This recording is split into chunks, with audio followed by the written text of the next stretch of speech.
Well, welcome everybody. We have Chelsea Evans here from Apple Blossom Way, and she is going to teach us the painted purse. So we're excited and we're ready, Chelsea. Thank you so much. Welcome. I'm excited to be here with you guys. This is going to be really fun. I have a design in mind that I put together, and all of you saw the pictures for it, and that's kind of what we advertised. And we are going to do that today, but I'm also going to show you a few other different looks and techniques and different products that you can use on your purses. So I think that will be really fun and beneficial for you. Now keep in mind when I show you these things, you can do whatever you want. So if you like one of the stick and styles I sent, but not the other one, like you don't have to use them both. You can use one or the other. You can switch the colors up. You can switch the design up any way you want. I'm going to show you how to use the products, how to apply them to the purse, and then you guys are going to use your own creativity to make it what you want it to be. And I think that is the funnest part about this. So feel free to ask questions as we go. I do have my computer here handy, and I can see our chat. So if you guys have questions, I will occasionally look over at that and make sure that I answer them. But I will be interrupting you every once in a while if there are questions. So you don't have to pay too much attention to chat. So just to let you know. That's perfect. That makes it easy for me. So I appreciate that. So with that, we'll get started. So every one of you received a purse. Some of you chose a different style. There is either a crossbody bag or a boho bag. And I'll show you the difference right here. So this is the crossbody bag. And crossbody just means that it's going to go kind of hang like a satchel on your side. I love this style of bag or purse. It's my favorite, mostly because I have 3 boys that I'm chasing after all the time. And so I need something that's not going to fall off. That's easy to carry and that's small. So this is one of the styles. The other one is the boho bag, and it has one handle like this, and it's really soft and kind of forms to you. So both are really great. Either one is going to be fun for you to use and create and design the way that you want to. This is the design that I posted in the picture, and I am going to show you how to do this exact design today. I'll show you some other things as well. And then this one is mostly the same design, but instead of using 2 different stick and style stencils, I just use one straight across the front. So you could kind of see the difference if you use both, if you use one. If you like the arrows, you can use that straight across. And you can use any colors you want. So I'm just going to show you another purse that I did before we get started so that you guys can see what it's going to look like with different colors, or using different colors on different areas, okay?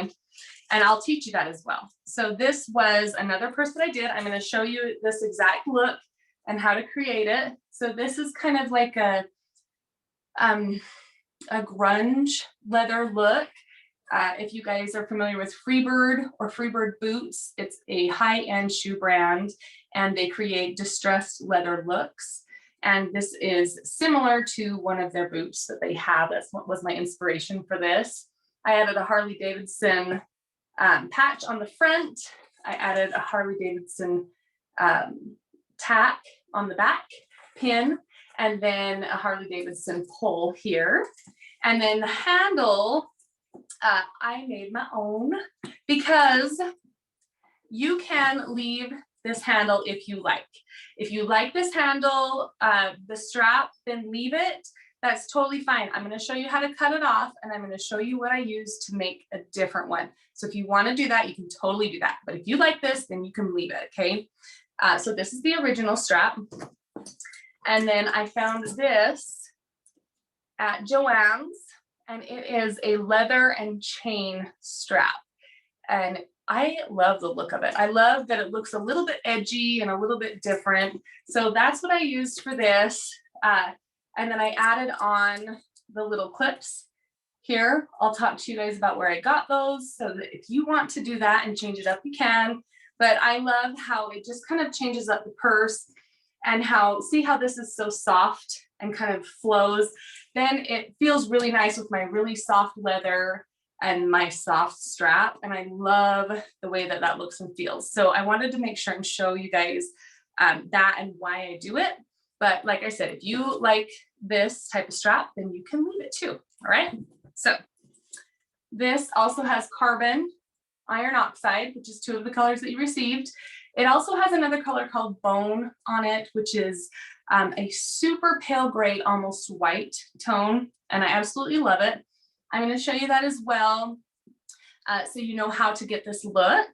So keep in mind some of the things that I'm going to show you, you didn't get in your kit, but I want to make sure this class is valuable to you and that you get lots of information and lots of ideas that you can use in the future as well. So you can watch a little bit, you can paint along with me, you can kind of soak in the information and then create yourself, or you can do exactly what I'm doing and we'll do it together. All right, so you kind of decide what you want to do and then we'll do it. Let me set this aside. All right, so the first step with your purse, and I'm sorry, I know that there was a, oh, Jamie just said she liked it. That's good. Okay, so this is the crossbody bag, and I'm sure you received one with a little bit different colors. This has green and brown leather. It doesn't matter. It doesn't matter what color tone your leather is. It's all going to turn out the same. Unless you really heavily distress it, then whatever leather is underneath is the color that's going to kind of come through. So keep that in mind. Okay, so the first thing you want to do is take all of your plastic off. If you want to keep the tags or the pulls, the zipper pulls the same, then I would leave the plastic on them. That way it's going to protect them and you can keep this exact same color of pulls. If you don't like the color of pulls, or you're okay with painting them, then go ahead and pull that plastic off right now. It's kind of up to you what you like and what you think is going to look good. But the rest of it, pull all of your tags off and unwrap your purse. And maybe some of you have already done this, but I left mine this way because I wanted to show you from start to finish the project. And I just throw it on the ground. Okay. Now there is, along with the tags, there is a little leather strap and it has a loop. So go ahead and pull that off and you want to save it. Now I know mine's green and I'm sure yours are brown and like a tan color.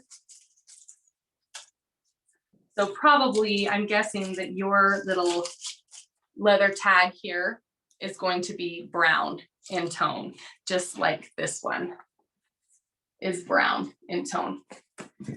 So you're just going to take that and set it aside. Go ahead and you can just pull that little string off. It's pretty durable, so it shouldn't tear. And then you have a little extra leather piece. This is genuine leather, which is kind of nice. So I just set that aside and then I'll show you later where we're going to use that. Okay, now the other thing that I don't, it's just a preference thing, okay? But I want to paint it and make it my own. And so this little tag on the front, I want to get rid of. If you have this style of purse or if you have the boho style purse, the tag will be right here. And so I just take a little pair of pliers and I'm going to pull that off and show you after you pull it off. I'm going to show you because you can't see on this very well with the design. So I'll show you on this one. So before I actually cut on the back of the fabric because I thought that was the only way to get it out. But if you just take your pliers, you can take little pliers, big pliers, whatever size you have to take this off. And you don't have to do this just if you want to. And I just kind of pull it up and get my pliers under there. And then you're just going to kind of pull up on it. It has, I have one right here. I took one off and I saved it to show you guys. Okay. So basically what you're taking off so you guys can see this visually is, it is like 2 little prongs. And these prongs are just kind of folded in the back of the leather like that. So basically you're just trying to pull out those prongs and pull them straight like that so that you can pull this right out of the purse, okay? So I'm just gonna go on both sides. And if you don't have any pliers handy, you can still go ahead with the project and paint your purse. And if you decide you don't want this on there later on, you can take it off, okay? So I'm just gonna take a second and kind of pull this out. And I'm just going underneath right in here and kind of lifting these, because the top on this one, the last one came out really easy. The top came off on this one, but I still have the prong on there. And actually that looks kind of cool. I don't mind that really. Maybe I'll just leave that. So you can keep going and you can undo the prongs in the back just with your pliers and kind of just work with it for a minute until it comes all the way out, or you can leave it. And I kind of like it. I think it's kind of cool.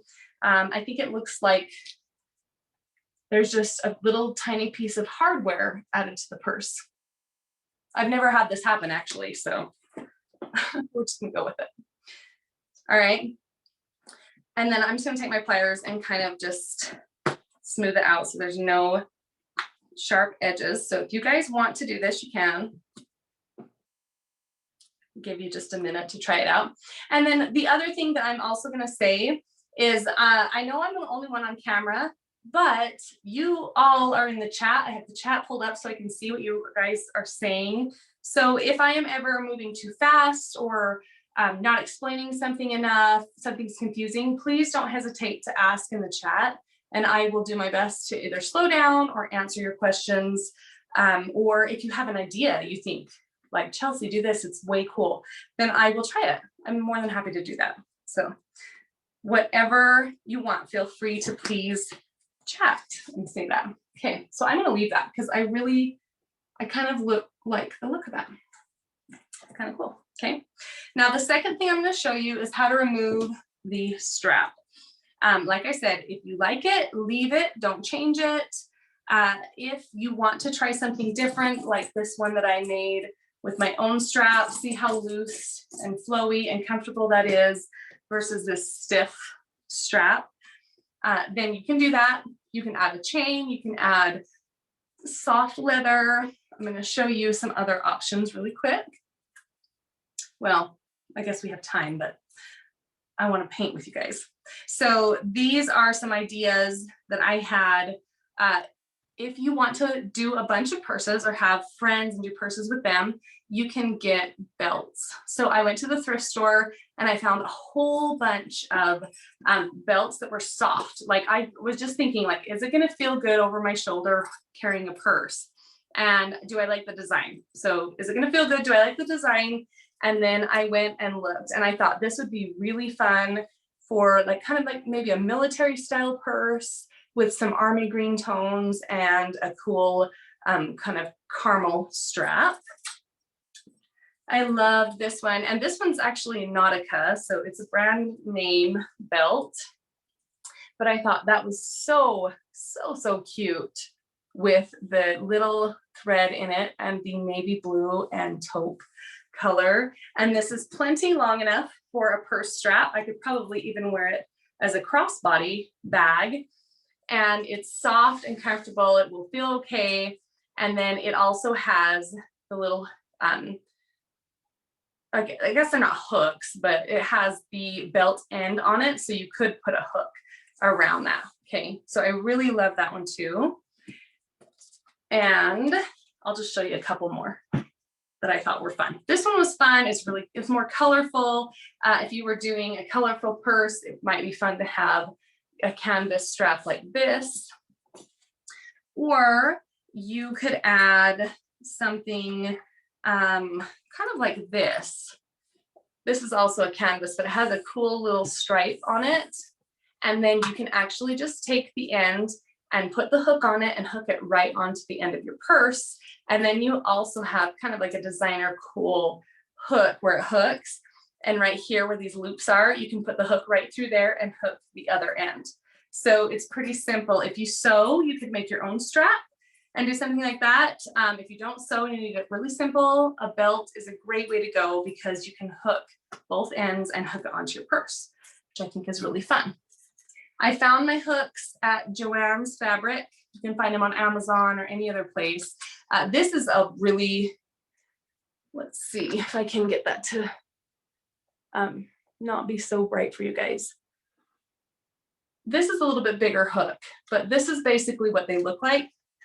They are called swivel hooks or D-ring hooks. And you're gonna look for those for your purse. And they are going to look like this, okay? And then you can hook your strap right onto them. So I used a glue, which I'll show you shortly, to keep this together. I'm also gonna add a few stitches in and sew that. You can do either one, but this is the hook that I purchased. And it just is a little clasp and it clasps right onto the purse. And then I have a custom strap. Can you show that sideways, Chelsea? So Yeah. they can see what the hook looks like itself, because turn it the other way. This way? Yeah, there you go. So they can see how the hook actually works on there. There you go. See, so you want the swivel hook. It's called a D-ring or swivel hook. And you want the swivel because your purse strap is going to have a right side and a wrong side, right? Unless you sew it, unless you're a really good seamstress and you can sew it so there's no right side or wrong side. So mine definitely has a right side and a wrong side. So I love the swivel hooks because I can turn them either way and I don't have to have it exactly perfect when I apply it to the purse because those will swivel. So make sure you get a swivel hook, a D-ring hook, and like I said, Amazon or I bet even the Walmart fabric section would have it. Anywhere that has fabric will have hooks like that for a purse. So, and I think they were like $3.50 or $4. So they're not very much, but it makes a difference if you want like a really soft strap. Okay, so that's where I got those. And then we're gonna cut the strap off. So if you don't want to cut yours, you don't have to do it. You just need good fabric scissors. And you can cut it right off. And then if you want, you can save this little piece here. It's kind of like a belt buckle.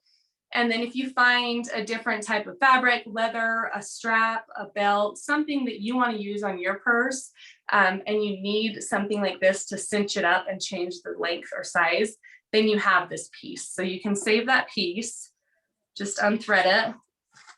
It's called a slide clasp, just to let you know. Thank you, a slide clasp. And you can save this for whatever you decide to use it on. So it's totally up to you. I just really wanted to show you guys that that's an option. Because for me, the purse is really soft and comfortable and the strap is a little bit hard. So it's just personal preference, okay? So now you have your purse and we are ready to paint, all right?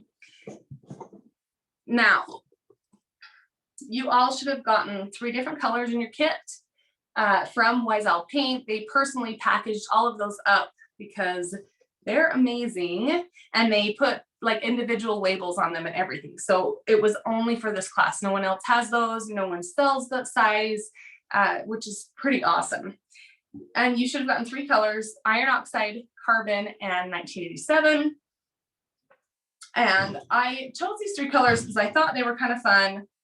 I thought you can create like a rustic look with them, or you can really brighten them up with the 1987. So it's kind of up to you what you want to do. And I have 2 of my colors in FIFO bottles.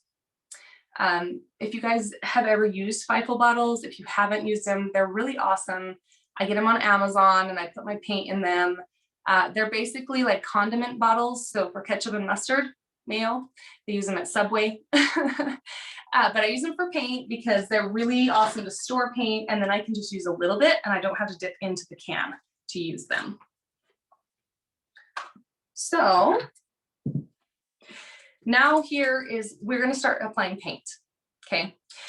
So here is where you need to decide what colors you're going to use. I am going to teach you first off to use these colors. So it's going to be carbon on the top, 1987 on the body, and iron oxide as kind of like a rusty edge. So it's going to give us a little bit of shading.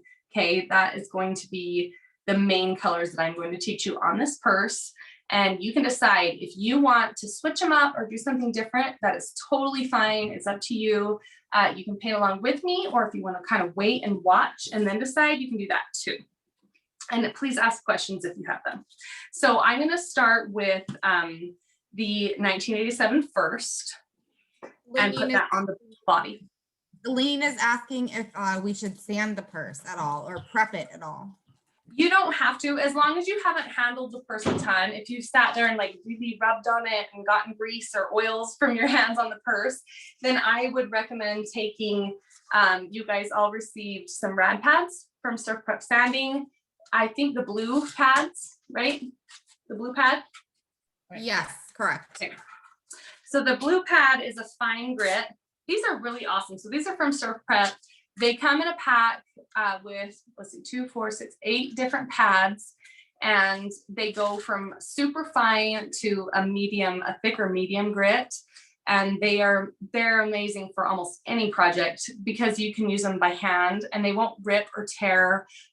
They are moldable, so they'll form to your hand and to the surface you're using, which is really cool.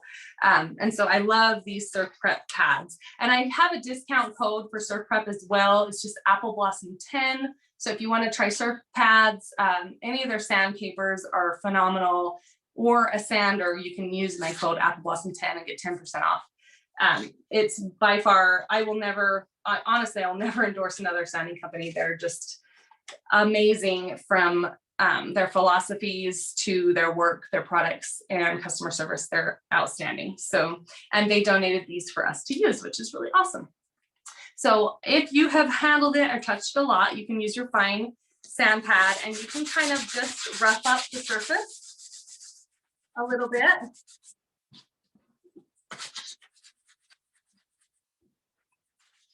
And give it a little bit of grit.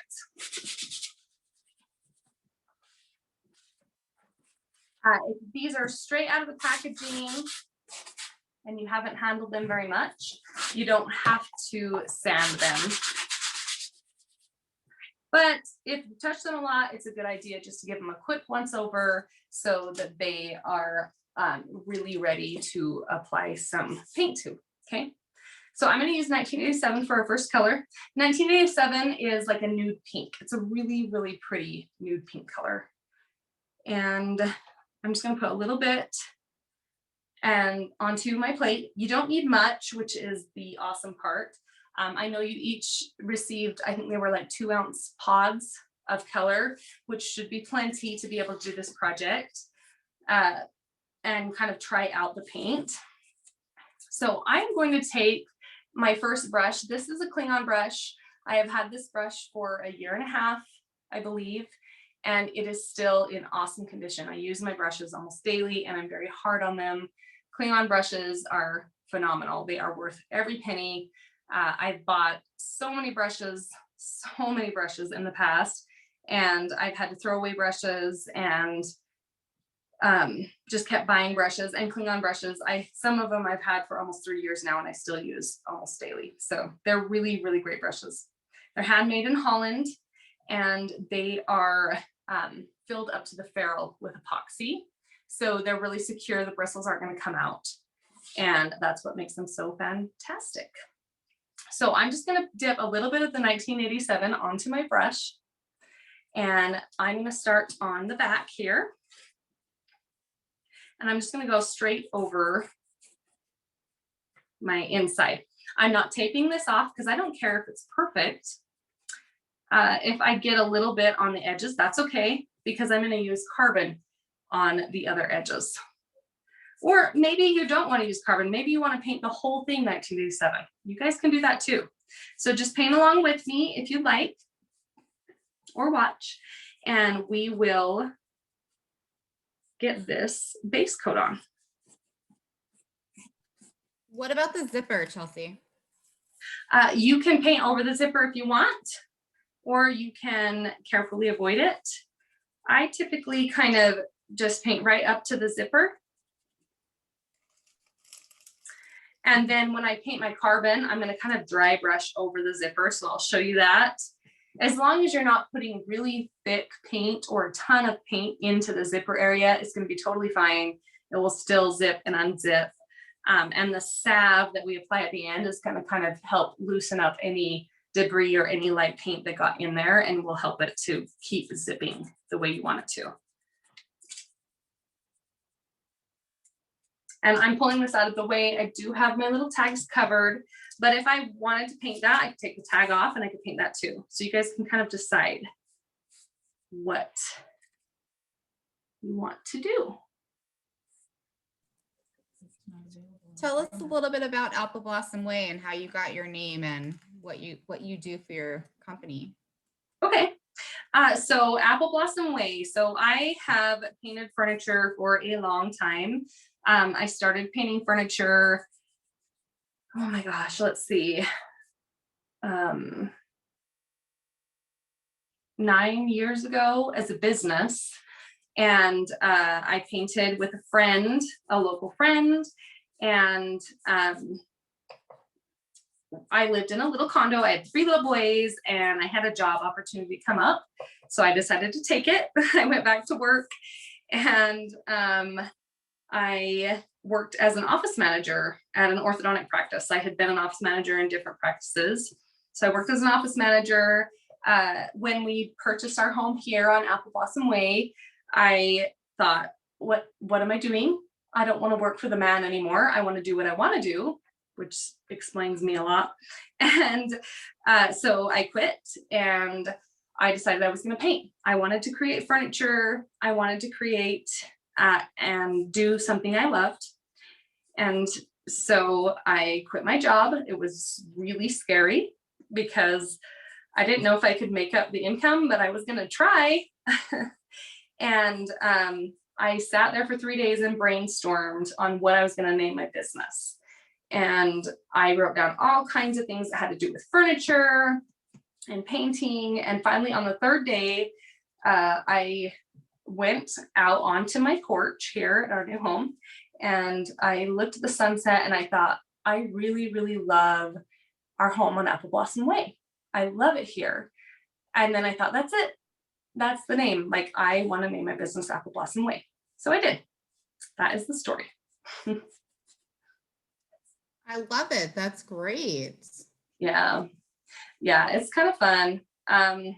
And it's meaningful to me. I really do believe in that. I think that if you're going to start a business or have a business or company, I think it doesn't have to have anything to do with what it is you're doing, whether it's supplements or workouts or painting or whatever it is that you do. I think as long as it's meaningful to you, then that's what's important and that's what matters. Well, Lisa says that's a great story. Thank you, Lisa. So how did you move to painting purses or painting leather? So I'm not afraid to paint anything. I always think that we learn from our mistakes and we try new things. And if they don't work, then we know that it's not going to work. And so I have painted a few things like a little seat on a leather chair or something like that. And it's worked out really well and held up well. And I love it. I love that you can kind of sand it, add salve, and it's really still soft and supple. And it doesn't feel crunchy. If it feels crunchy or unusable, what's the point of painting it? Because no one's going to sit in it or want that, right? When Prima came out with the purses, the leather purses, I was really excited because I had done a leather chair before and done fabric. And I thought, this is something that's kind of fun and different. And like I was talking to, was it Tracy earlier? Yes. Yes, I was talking to Tracy earlier about, finding things and painting them and changing them. And that is kind of the fun about the leather purses, that you can find something cool and paint it with friends or yourself or whatever, and create something new. And it's still it still is nice and it feels good. It doesn't feel like it's crunchy painted fabric. Does that make sense? Completely. And then you had also said when we were talking beforehand, before class, some people might not have heard that she mentioned leather shoes, you guys.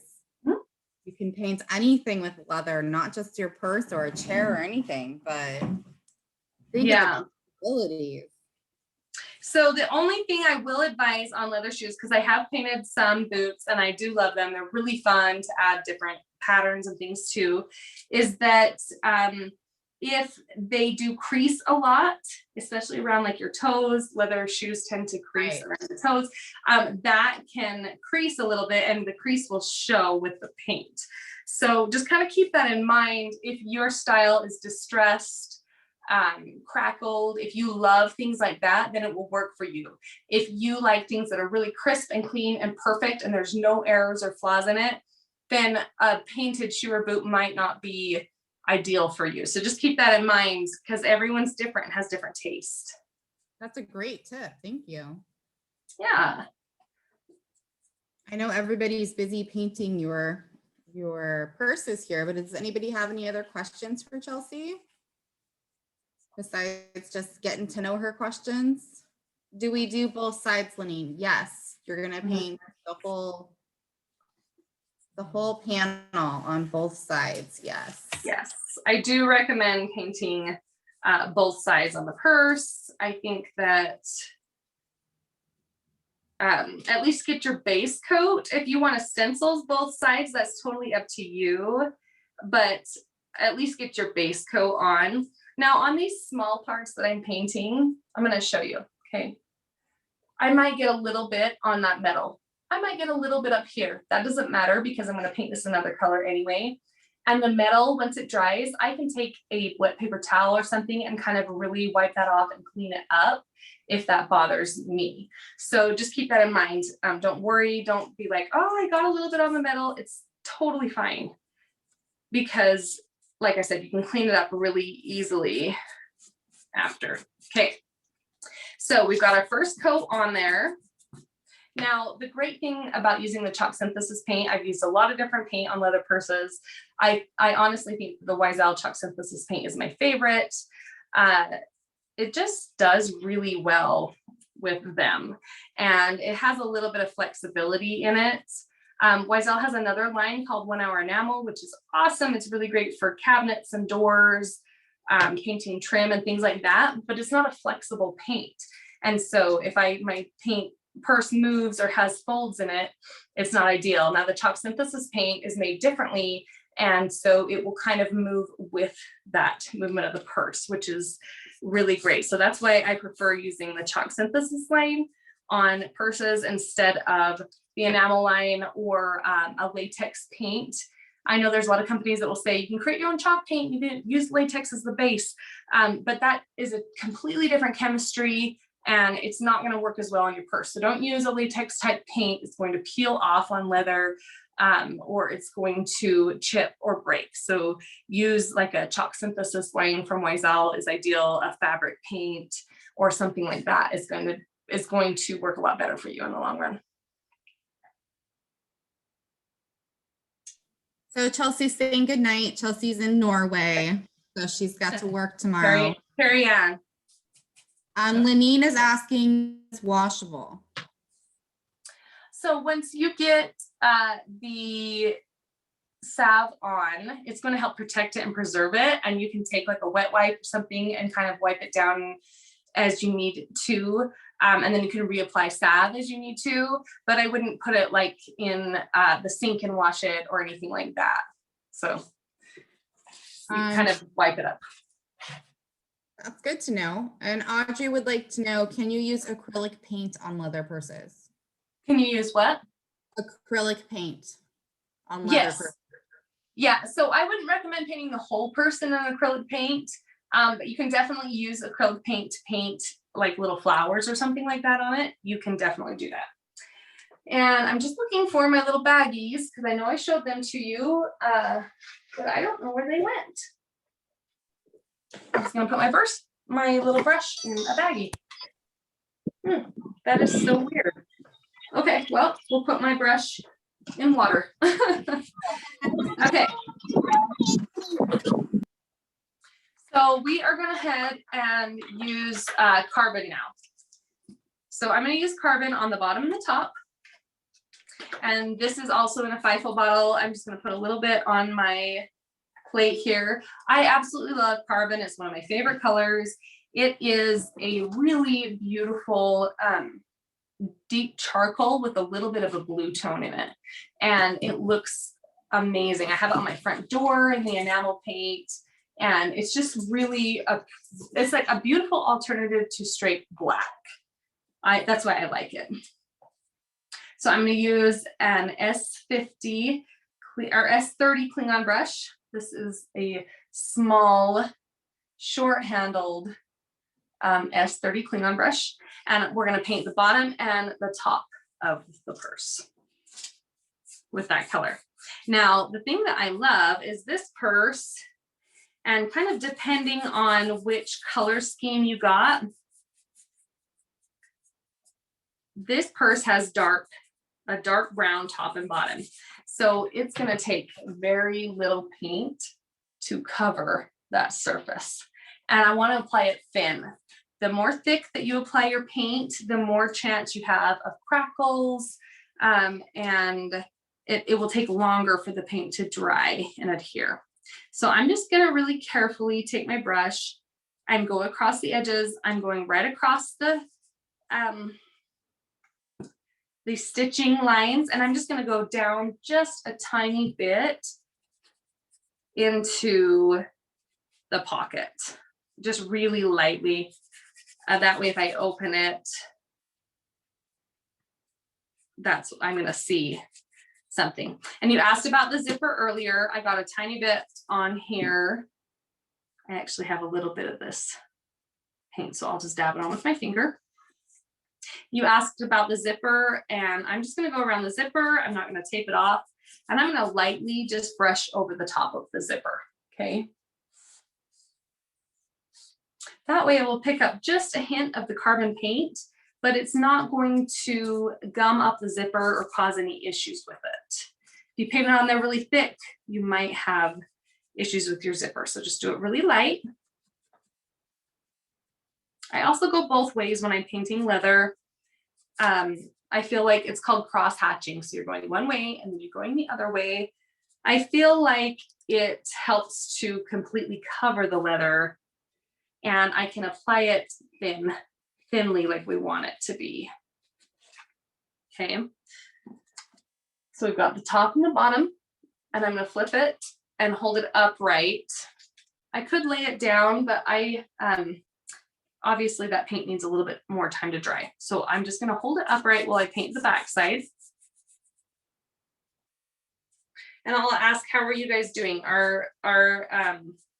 There's some of you that are painting along with me and doing this, or are some of you doing something kind of waiting to see? Now, how long does this paint usually take to dry, Chelsea? Is it pretty quick, or do you have to wait a while? It's really pretty rapid. Like the front of my purse is, oh, and I just touched it with that. I'll have to touch that up. The front of my purse is almost dry. So it's pretty quick that it will dry up. But it also depends on your climate. For those of you that are in a more humid climate, it might take a little bit longer.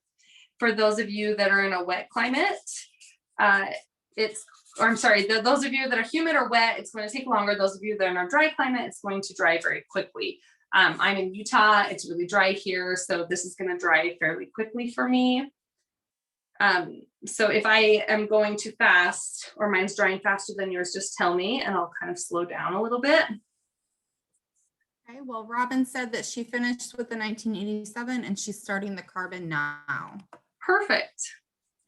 Okay, and keep in mind, you guys don't have to hurry or rush. We have plenty of time today, and I am going to show you some different styles of painting, transfers, 3D fiber paste, and things like that. So if you are still painting or waiting for paint to dry, don't worry. You can set it aside while it dries and watch me show you some different ideas and techniques. That way, if you guys want to go and pick up something else at the thrift store or something new, or order something, order more purses from Prima, then you can have ideas and the knowledge to do something else. The other thing I'll say is the techniques that I'm teaching you on here are things that you can use on furniture, picture frames, a lot of different things. So kind of open your mind up to those ideas and you can use it on different things as well. Okay. So Chelsea, if your paint is starting to dry in the bottle, is there a way to reconstitute it? If it's Like drying, so, okay. So here's the issue is if the paint shouldn't be already drying in the bottle. If it is, have you used it before?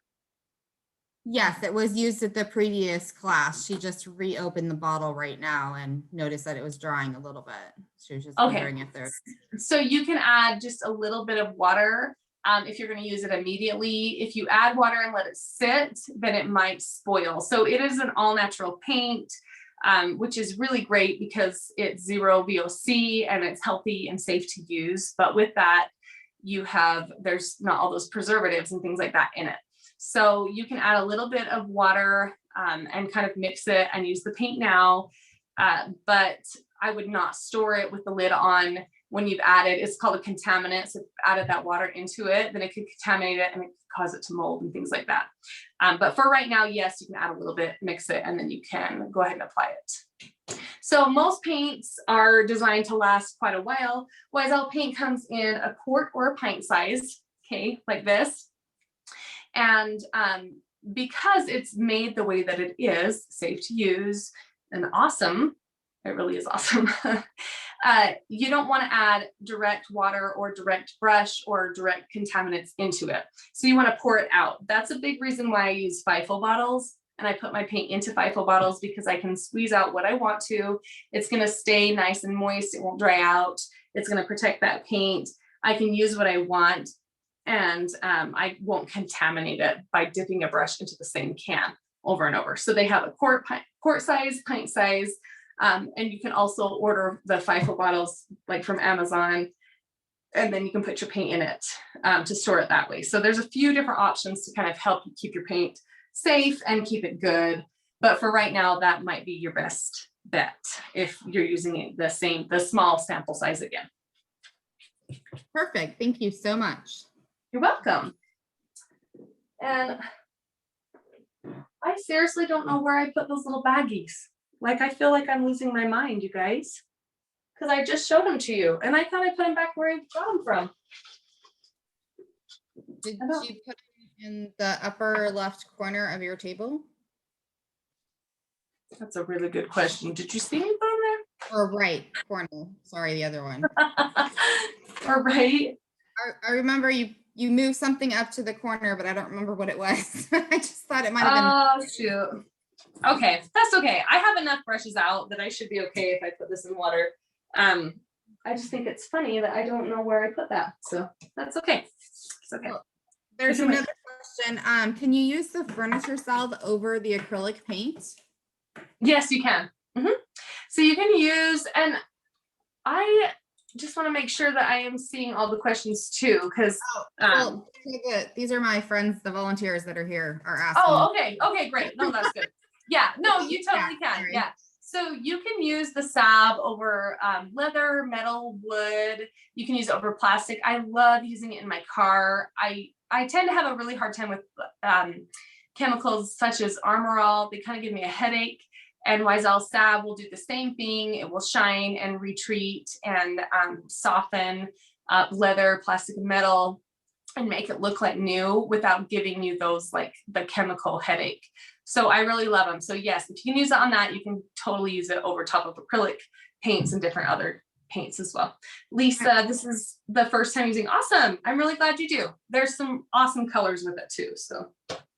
Okay, you just light bulb and you just blew my mind with the furniture salve. That is just absolutely amazing, because all those chemicals in the car, they're just such a close quarters. I can't do that either. So oh my goodness.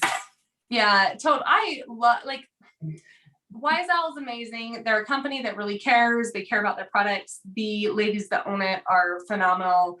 They're intuitive and they're creative, and they really truly care about their products. So I love that about them. But the YSL salve is phenomenal, and you can use the unscented salve on like cutting boards to treat it, to cure and treat the wood, so that you can use them as a cutting board, and it's food safe.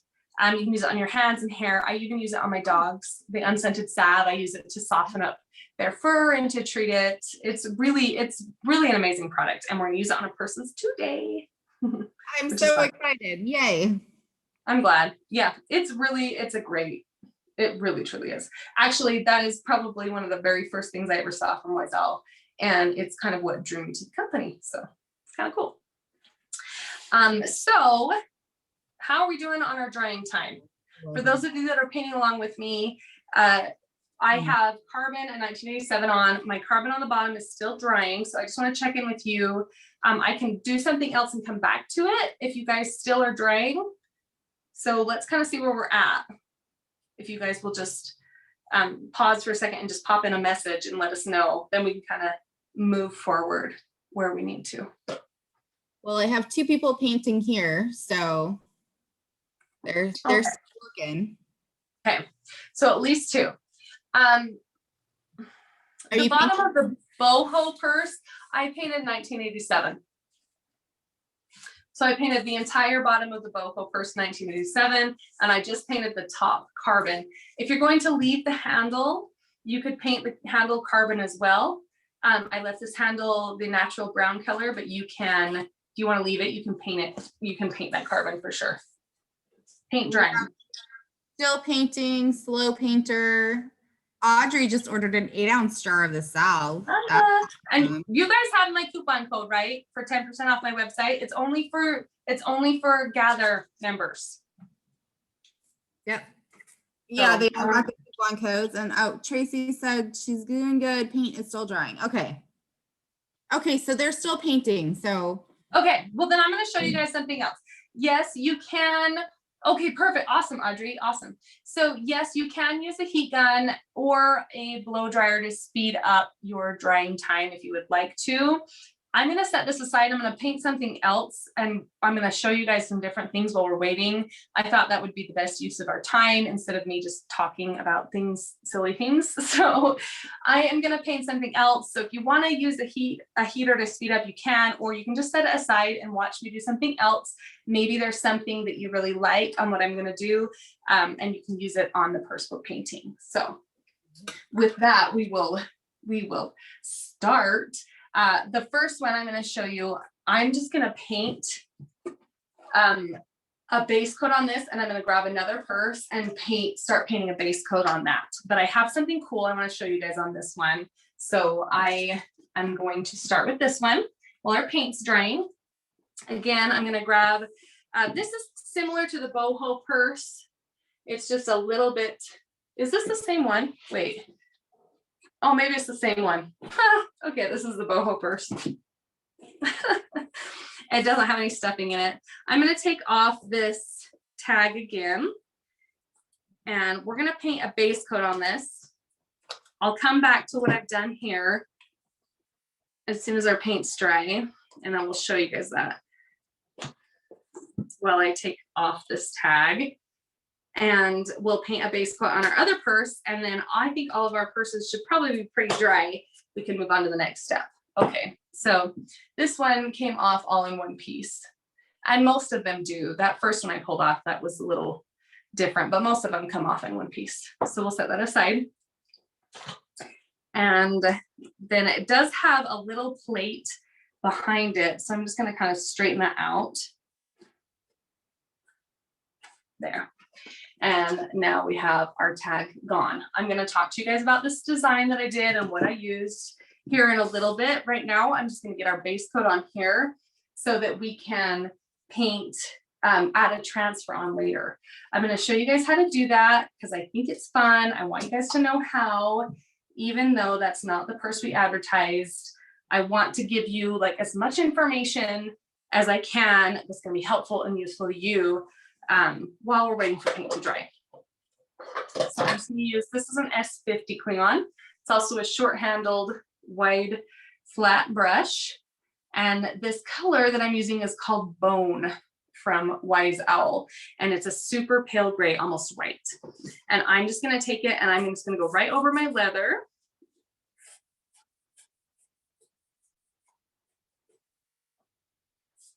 Just kind of the same that we just did with our other colors. And in the same way, the cross-hatch motion that I've talked about, painting one way and then painting the opposite way, like in a T.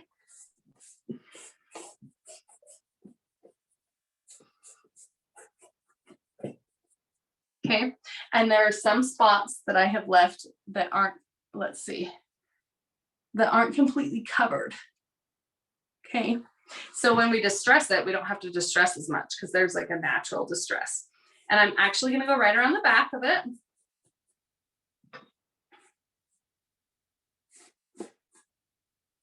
And we'll get this paint on this one, we'll let it dry and we'll work on our next purse. And then we can come back and we're gonna add a transfer and I'm gonna talk to you guys about what I've done on this other design and how I did it. I'm actually really excited to talk to you guys about that because I didn't show that last time in the other class. And I wasn't planning on showing you guys that. But today when I was prepping and getting everything ready for this class, I thought, okay, that's really freaking awesome. And I really think that it's something that it kind of might blow their mind because you wouldn't think to use this on a purse, but I know it will work and I know it will be really cool. So I thought, what the heck, I'm gonna just do it and show you guys. So I'm excited to show you guys this part in a little bit. And the same with the bottom. I'm just gonna kind of brush over it. It doesn't have to be perfect. I am planning on distressing this quite a bit. I do want some of the brown undertones to come through. So I'm just quickly painting that and I'm letting some of that leather come through. Okay, so there is that one. We're gonna set this aside, let it dry, and we are going to work on this one.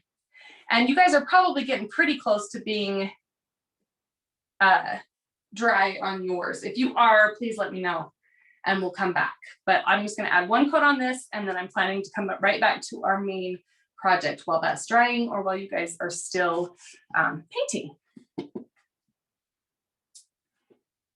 So on this one, I am going to use, and actually, you know what? I'm going to use Carbon. It's a color you guys have. And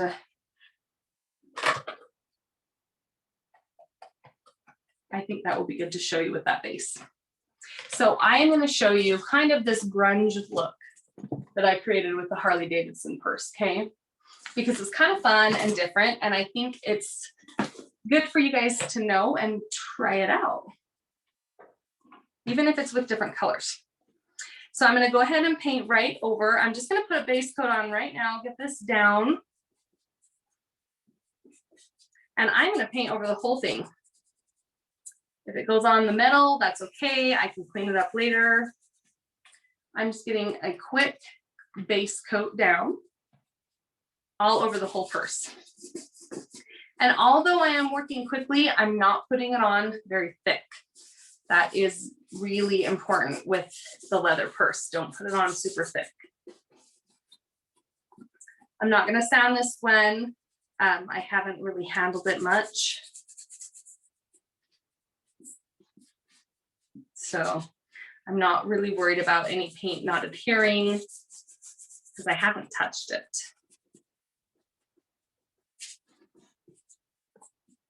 And the same thing, just cross hatching through this one. So Chelsea, when you buy a purse at the thrift store, how do you prep it? Okay, that's a really good question because it's different than new, right? You don't know what it's been through, what it's seen, and what some people just don't ever clean their purses, and some people clean them with cleaners, some people add salve. right? So you don't know what's on there. So the first thing that you want to do is clean it really well. So I would take Dawn dish soap and water. I would take either a scrub brush or a gritty sponge, and I would clean the whole thing really well. Make sure that all the residue is same thing, same concept with furniture, okay? Make sure that all of the residual grease or any residue that's left is totally gone, and just really scrub it clean. Let it completely dry, and make sure you rinse it well. You don't want to leave any chemical from any cleaners that you've used on it. Rinse it really well, and then you're going to let it dry completely, and you're going to fine sand it. So I definitely would recommend using 220 to 320 fine grit, or the fine surf prep sanding pads, the rad pads, and sand it so it has a little bit of grip. And once that's done, you can go ahead and paint it. That's a really good question though, because I imagine a lot of you will be looking. I mean, you find all kinds of really cool leather purses or bags from the thrift store. So I imagine a lot of you will be looking for something like that for fun. Perfect. Thank you so much. Yeah, you bet. So I've got one more panel on this. You guys are probably about ready to get painting on our purses again. So I'll finish this last side, and then we will go to town on stencils. Even if you've been drying for a few minutes, it's really a good idea to give it a minute before you apply the stencil. These are stick and style stencils that we are using. How many of you have used stick and style stencils before?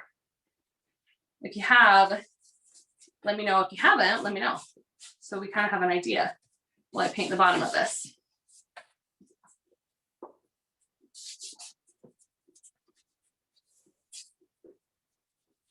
Not me, nope, never, no. Oh, sweet. Okay, cool. This will be something really cool for you guys. You guys are gonna like these. They're really fun and different. So if you've never used a stick and style stencil, maybe you've used a stencil. If you haven't used one, I'm sure you at least know what a stencil is. So the stick and style stencils are what we're going to do on our next step. And I'll set this down. We'll go over it. Okay. So on these other two purses, I've added Wiesel bone in white to give us a base. And then I've added carbon to the entire purse to give us a base. All right.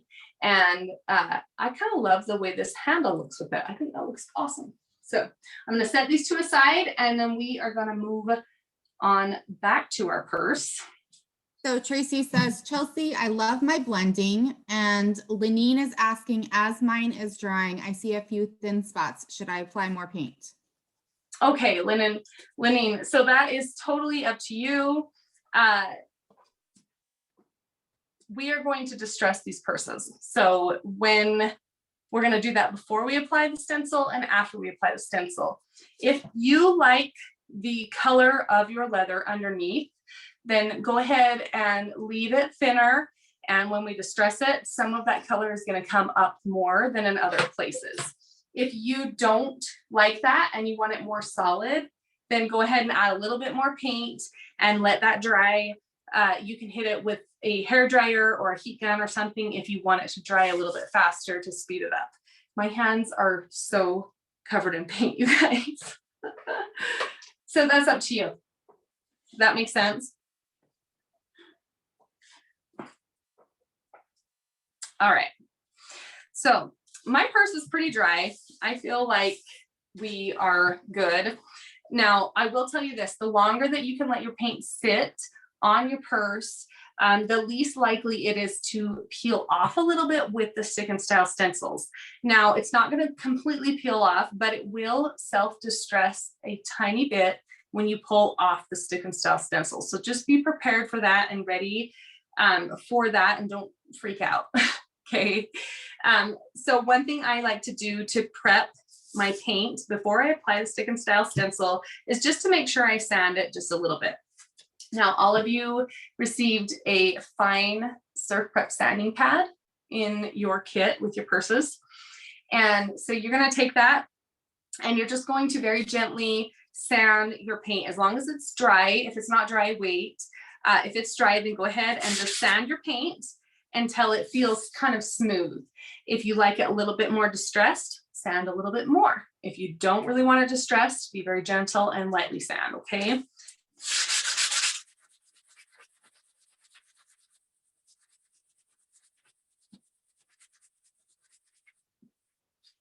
And it should start to feel pretty soft. Like this feels really, really nice and soft to me. I know when I apply the salve, that is going to feel really soft, buttery soft, like leather should feel. And that's what that's going to feel like, okay? So I'm going to come down here. I don't mind if a little bit of the leather undertones show through. I like that, but it's totally preference. So you do how you like it.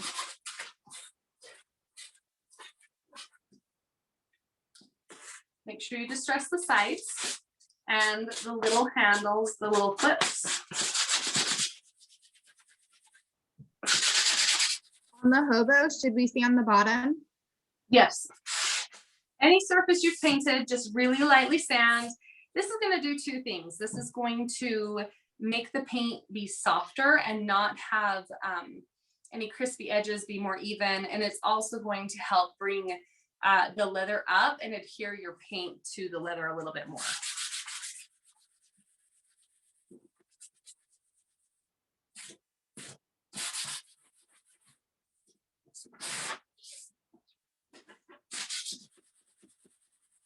And by sanding, this is going to help you with any of those crackles where you might have the paint a little bit thick and your purse is going to naturally crackle, especially without the stuffing in there.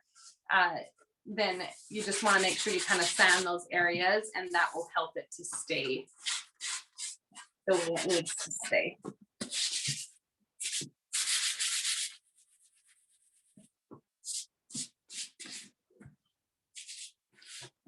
Okay.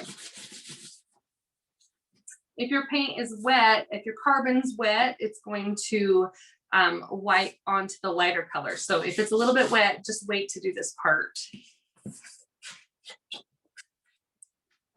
And don't stress. If you're trying to keep up and do this with us, don't even stress at all, because I'm going to show you different techniques. So while I'm showing you that, yours can still be drying or whatever stage it needs to be at. Okay.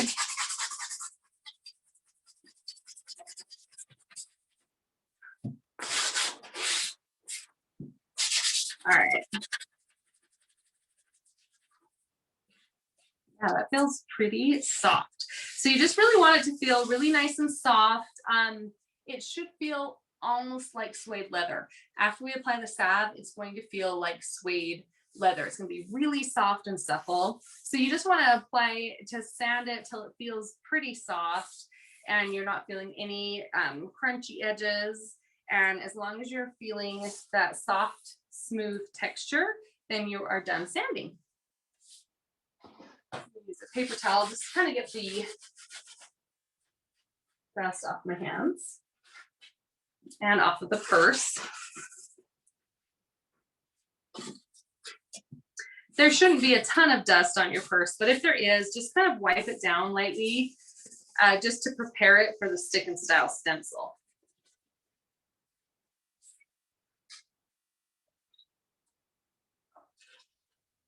I wish I could kind of see you guys as we went so I could see your progress. But no, at the end of this, we will open it up so we can all see each other's projects and then kind of show each other too. So that's really fun. You don't have to, but I really would love to see what you are doing. So, okay, so let's grab our stick and style stencils. You can grab one or both. I'm going to show you the difference between the two before we apply it, and you can kind of decide which one to do. You can do the same that I did. You can do different colors. You can do different stencils. Okay. So you should have received two different stick and style stencils. One of them is called Modern Arrows. And it's kind of there's a few different things you could use this stencil for, and you guys are going to have plenty left over. You can use this for lots of different projects, which is fun. So you can use this for kind of like a modern feel, a modern boho feel on furniture, purses, picture frames, anything that you want to paint, a wall, you can totally use that on. So you can see how I would say it kind of looks like tire tracks. It kind of looks like a modern boho arrow, which is really fun. And you can decide. So you can use that one all the way across if you want. You can use it on half, and then you can use the cheetah on half if you want, or you can use the cheetah all the way across. So just think about what you want, what you like, what speaks to you, and go from there. I think if you are a flower person, if you like mixed textures or mixed patterns, I think it would be really fun to do the cheetah print and then hand paint some florals on there. I know some of you may have taken the watercolor class where they did teach some florals, so you could use those techniques you learned on here. Or if you just like to hand paint, then you can totally do that. So it's up to you and what your style is and what you like. So Lenine is saying that she thinks she took too much paint off sanding. Okay, so just go ahead and you can add a little bit more paint over top. As long as you haven't applied your salve yet, then you can keep painting. So go ahead and just add a little bit more paint over the top. And I would totally use a hair dryer while I'm showing you guys, but it's so loud. I hate using it while I teach live. But if you all want to paint a little bit and then just kind of hit it with a hair dryer and then kind of sand it, if you need to, you can do that too. Hi, Chelsea. It's Elena. Hi, how are you? Good. I just got the baby down. It's good to hear your voice. It's so nice to see you. You look beautiful as always. Thank you. I was watching American Idol and your doppelganger was on American Idol. Oh, no way. Were they good? Please say they were good. She was so good. I mean, I think Okay. she's gone now, but she was so beautiful. This young girl singer. I was like, oh my God, she literally looks exactly like Chelsea. Anyway. I'm going to have to check her out. That makes me feel so good. Okay, so listen, you know that Zoom has this amazing Really quick thing where it cancels out the background noise. So with the hair dryer, you won't even hear it on here. No. It's so crazy. Are you serious?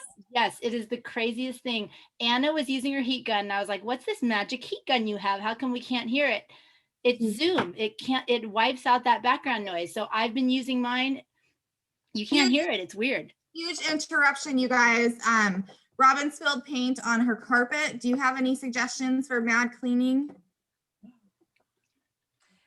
Yeah. Hurry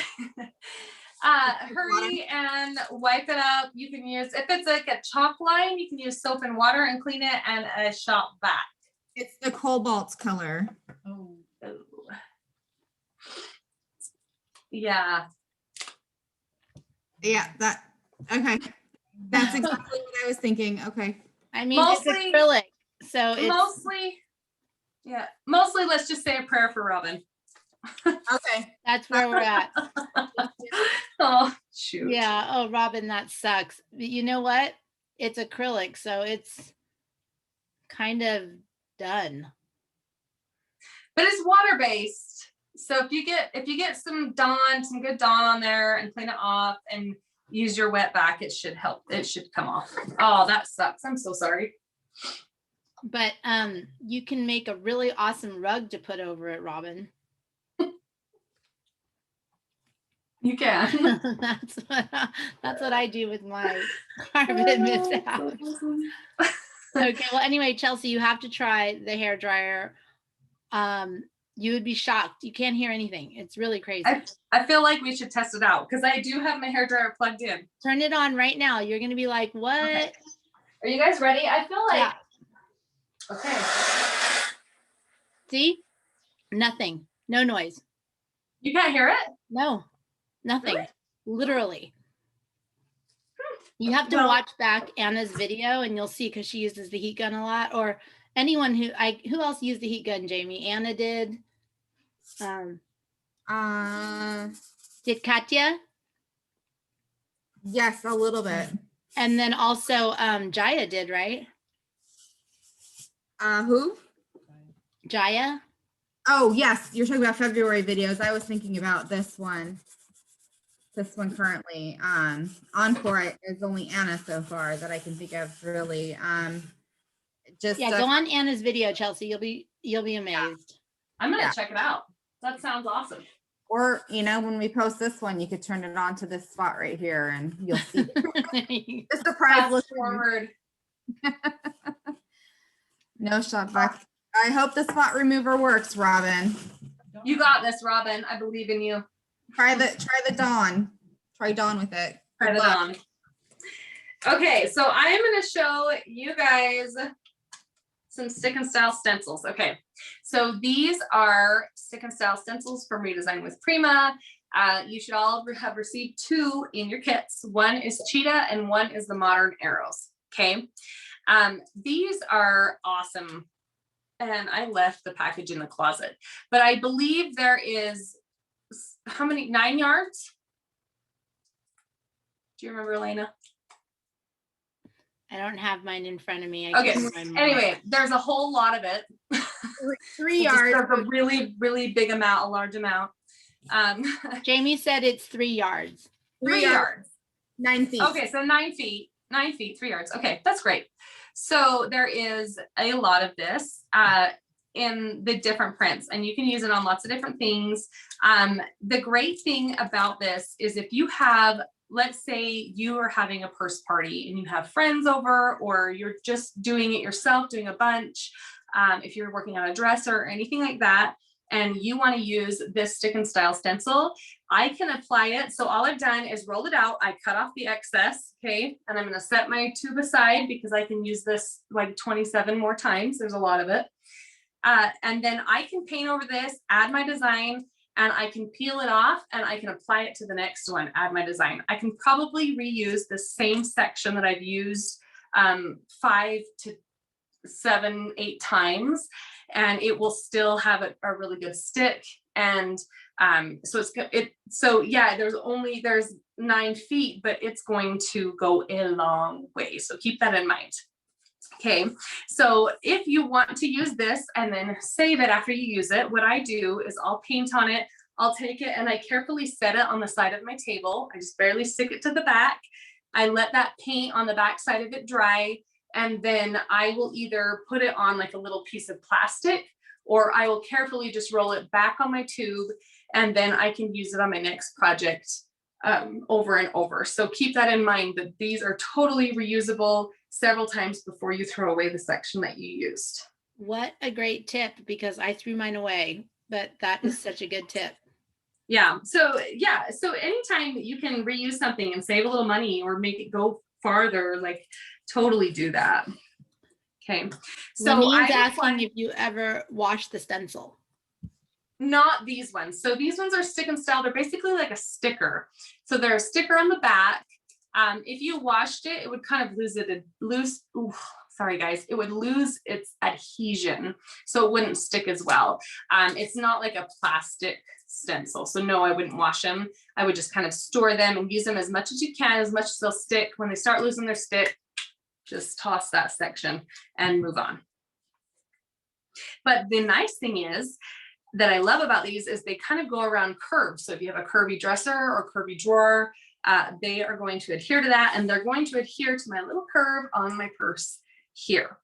Now, one thing I will say, if you have a purse that's lumpy, the stuffing inside of it is lumpy and it's not flat, take the stuffing out and put like a piece of cardboard in, and then paint over top of the cardboard so it's really nice and flat. The stuffing in these side bags are they're like pretty level and stable, so I leave it in. But if not, like pull it out and then put a piece of cardboard in so it's really nice and sturdy for you to apply your stencil on. Okay, and then with that, you have some Iron Gate chalk paste. It's like almost black. It's charcoal, almost black. I love this stuff. So chalk paste is from ReDesign with Prima. It smells really good. Have any of you guys smelled yours? I know it's a weird thing, but it smells good. I notice it every time I use it. I typically dip right out of the lid. So it has a little plastic lid. This just helps keep it moist, makes it last longer. I usually will take it and kind of just set it in the lid and I'll dip right out of the lid. If I run out of paint, then I'll dip into the can. And I am going to use a stiff brush to apply this. I know you received a chip brush in your kit, and that's totally fine to use. If you have a different type of brush, then you can grab that. But truthfully and honestly, when I started painting, especially when I was introduced to Klingons, I didn't have very much money. I really didn't have money to spend on brushes and products. And so I had one Klingon brush and I used it for everything. I used it for painting, glazing, stenciling, top coating. I used it for everything until I could afford one. And then I slowly grew to more. So you don't have to have the best of every brush or a certain brush. You can use one brush. But if you do want a good brush or recommendation to use for a stick and style stencil, I recommend a sturdy one such as this. These are art basics. You can find them from ReDesign with Prima, and they come in a set of like 4 or 5 brushes, just small, and they're really great for waxing and for adding stencils. So I'm gonna just dip mine into my lid, and you can use any color you want. So I pulled out the Iron Gate chalk paste. That's what I'm gonna do on here. But you guys also received Sparks acrylic paint in Chest of Gold, this little one, okay? And see, look at my fingers. This is really, really beautiful. It's a really beautiful mix of bronze, copper, and gold. And this would be really, really pretty on this stencil as well. So you guys can choose if you, whatever color you want to do is totally fine. But I'm gonna show you with the Iron Gate chalk paste, okay? So I have it on there. I'm just gonna take my brush and I want you guys to see this well. I'm just gonna stipple. So it's not on there real thick. The chalk paste is nice because it's thicker than other paint. So I don't have to put it on there really thick, but it has really great coverage, which I love. Okay, so you can kind of see how I'm adding it on there, and I will keep going. Yes, it's totally, you can stencil both sides if you want, or you can just do one side with the cheetah print and one side with the modern arrows like we have here. Or you can do the cheetah print on both sides. So it's totally up to you and the look you want, or you can do the modern arrow on both sides. But for this demo, I'm going to show you both stencils, one on each side, so you can kind of see how I do it. I am totally in love with the sparks. Oh, me too. There's so many good ones. It's so shimmery, like it's like a shimmery goodness. Mm-hmm. I mean, look at that. Look at that. How No, I love it so much. I gave my purse to Jen, but I didn't solve it enough and it started to come off. So I have to redo, or I gave her some solve to try to get it on there good. You really need to use a good amount of that solve on it afterwards. And I didn't do enough. Yeah, the two most important things is making sure that you sand it well, so you're sanding it into the leather. Otherwise, it will, if it's too thick, it will sit on top and it could come off. So really sand it into the leather well. And then the other tip is to make sure that after that you salve it well. So yeah, both. Ooh. So right now you're using the chalk paste. Can you use the walnut owl color instead? Yep. So yeah, you totally could use Wise Owl. So there's a couple of reasons why I wanted to give you this. Number one, because I had the budget and I wanted to squish anything that I could into this kit to give you guys, because I thought that's a great opportunity to try different things, but also because they're very different. The chalk paste is thick. You can see how thick that is on my brush. So you can create texture with the chalk paste. I can make it thicker. I can make my cheetah print more raised. And so I really like how it does that. And I wanted you guys to know the difference between the products and kind of experience them and try different things. And you use them for different things. Like I wouldn't use chalk paste to paint an entire dresser, but I would definitely use it for little accents to add texture or for stick and styles. And also when you use a little bit thicker texture, such as a chalk paste, or if you mix paint with salt wash, 3D fiber paste, anything like that, you're going to get a sharper design on your stick and style stencil than if you use a thinner material. That's great to know. Thank you so much. Yeah. Okay, so I have that all on there. And I'm just going to put away my chalk paste. And then we can peel this off. And like I said, I'm just going to take it, stick it on the side of my table. And when this outside dries, I can roll it back up onto my roll and I can use it for another project. So I have some green coming through, but I actually super love it. This. Oh yeah, cool. Look at this. It almost looks like it has army print underneath. Okay, that is really cool. I haven't had that happen before. Most of the time it's just like pulls off a tiny bit, but maybe it's the leather color. I don't know, but I really love it because it kind of looks like an army print underneath the cheetah. I think that's awesome. That looks amazing, Chelsea. Yeah, it's kind of like a look that I couldn't have created myself, really. That's kind of cool. All right, so we have that there. Now I'm going to put my modern arrows. And you can see on here, I mean, this one I did it, the paint didn't come off at all. This one I did it, the paint didn't come off at all. So maybe I just pressed it on there a little too hard or a little bit too soon. But Does it depend on how long you leave the stencil on there at all? Once the paint's dry, doesn't matter. The longer the paint's dry, the less chance you have of any paint coming off, number one. So if I left this overnight, it gives it more time to cure. So it'd be a lot less likely that I would have any paint pull off. And part of it is that I really like press that on there and I totally let it sit for quite a while and I took my time. If you do it a little bit faster and don't press as much, you're going to have different results. But the point of this being like, let it be what it's going to be. So that's the most beautiful thing about art, is to not have perfect control and make everything exactly the way you want it to be. Kind of let things do what they're going to do and then just go with it. And that's what makes it so unique and beautiful and wonderful. And sometimes it's hard to like let go of that, right? Definitely. So just kind of let it go and let it do its thing. Okay. So the other one what? Gorgeous. Oh, thank you. Yeah, I think it's kind of cool. I like this one. I actually like it better than the one that didn't distress very much. So, okay. So the other one we're going to use is the modern arrows.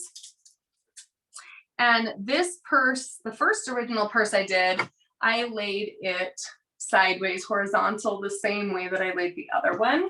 But I think it might be kind of fun to lay it the other way and then show you guys what that will look like. And you can kind of decide what you like. So I'm just going to just set this down. Now keep this in mind, when I set the cheetah down, the cheetah is like a very organic and random print. And so I don't have to have it exactly perfect.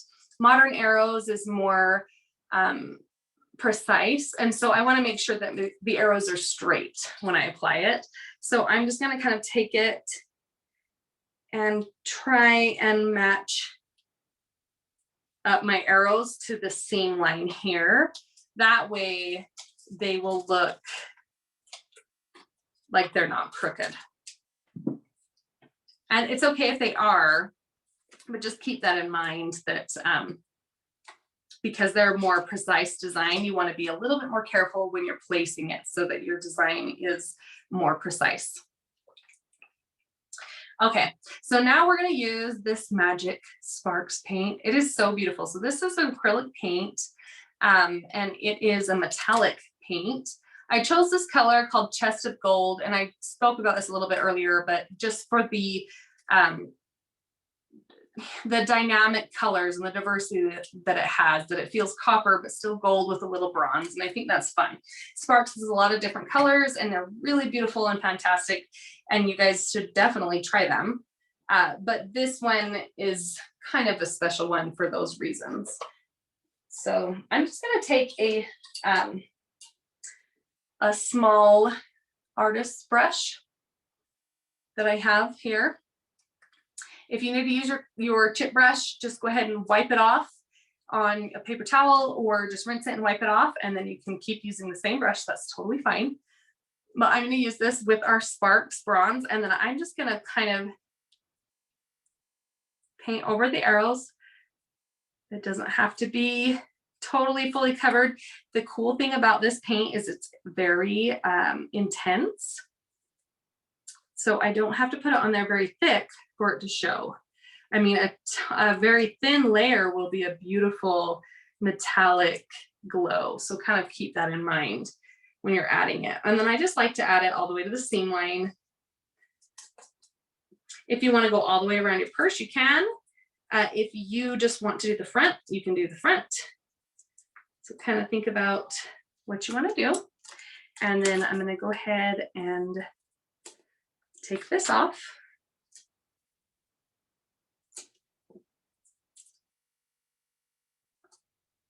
And the thinner you paint it, the more precise results you will have. So you can see how this is really pretty precise. Our lines are pretty precise. We don't have a lot of bleed through. We have a tiny bit of distressing from the stick and style stencil, but other than that, it's pretty precise. So just painting on there really thin is going to help you get those really nice, crisp lines on it. Okay. Well, this shows a little bit. This one I painted it on a little bit thicker. And let's see, you can see right here how it bled just a little bit in between because I painted it a little bit too thick. This is a thinner material than the chalk paste we use, so keep that in mind. So just paint it on there thin and you will get really crisp, clean lines, okay, except for right there. But that's okay, I'm gonna distress it and it won't matter anyway. I got a tiny bit right there. So is that just because the paint is so thin, or is that because the stencil wasn't stuck down all the way? It could be either one, but Okay. typically, I know the stencil was stuck down, so it's because the paint is thinner. Gotcha. So anytime that that's like why I said I wanted you guys to have the chalk paste to see the difference between the Wiesel paint, which is a thinner paint. It's not really thin, but it's a little bit thinner than it's obviously thinner than the chalk paste. The chalk paste that's thicker because it's going to give you a really nice crisp design. And then the metallic that's going to give you a really beautiful design, but you want to paint it on thinner so you get a crisper design. So keep that in mind. Really, I just wanted to show you all of these so you guys have those concepts in mind and understand and know the outcome of what is going to happen with different products that you apply. That's because great.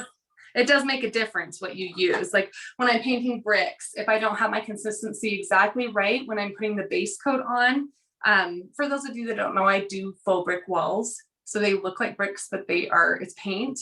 If I don't have the right consistency, then they bleed and they look messy. If I have a better consistency, they look more crisp.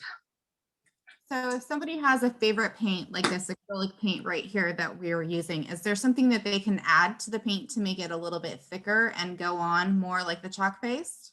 Yeah, so there's a couple of different things that they can use. You can use a product from ReDesign with Prima that's called 3D fiber paste. I'm going to show you that in just a little minute. Or you can use salt wash. Salt wash is a thickening agent. It's a powder that you can add to paint and it will thicken it. So you can do like raised stencils and textures with that. Or ReDesign with Prima also has another texture agent. It's a little more gritty and sandy, but you can use that as well and kind of add it to your paint to give you some texture and thickness too. Great, thank you. Yeah. Okay, so where are you guys at? How are you guys doing? We've got some just major distressing going on over here, some army kind of green, which I did not expect, but I do love. We've got our metallics. Isn't that fun how those metallics catch in the light? So Oh, I is think that, that's so that beautiful. purse a new color? That green, is that a new one that's coming out, or is that an older purse from Prima? It's an older purse from Prima. I don't think any of you got the green. No, but I absolutely love it. So that's why I'm asking. I love the green. I love that olive tone. I like it with the colors here. I think it's kind of fun and it's edgy. It's a little bit edgy, which I like. But the green, the olive green satchel it's a little bit softer leather. I think that's why I like it so much. This one is the brown with the taupe. So you can see where it distresses more brown and it didn't distress as much. So I'm thinking it's just like the leather type because I taught it the same way. So, but that's okay. Like I said, you never know and you just go with it. But I kind of love it. It's fun. It's fun. All right, so let's see. If you guys will tell me where you're at and how you're doing, then I can kind of decide what I want to show you guys next. I just don't want to, I don't want you guys to be like still painting and me move on.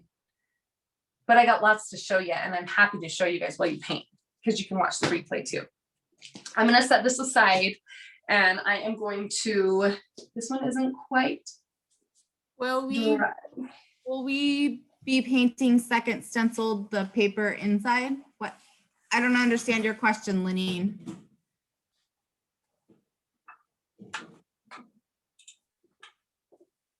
Tracy's done.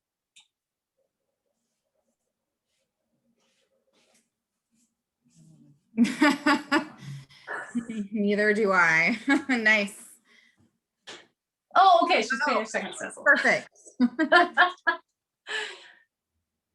Oh, okay. Tracy didn't stencil. Okay, cool. Okay, I'm gonna give you guys a minute to do that, and I'll come back. So you guys keep working on your stencils. While you're doing that, I'm gonna show you something on another purse, and then we'll come back to our next step on this purse. It'd be cool. Is that cool with everybody? That sounds like a perfect idea, Chelsea. Okay, cool. Because I really am excited to show you guys these other things.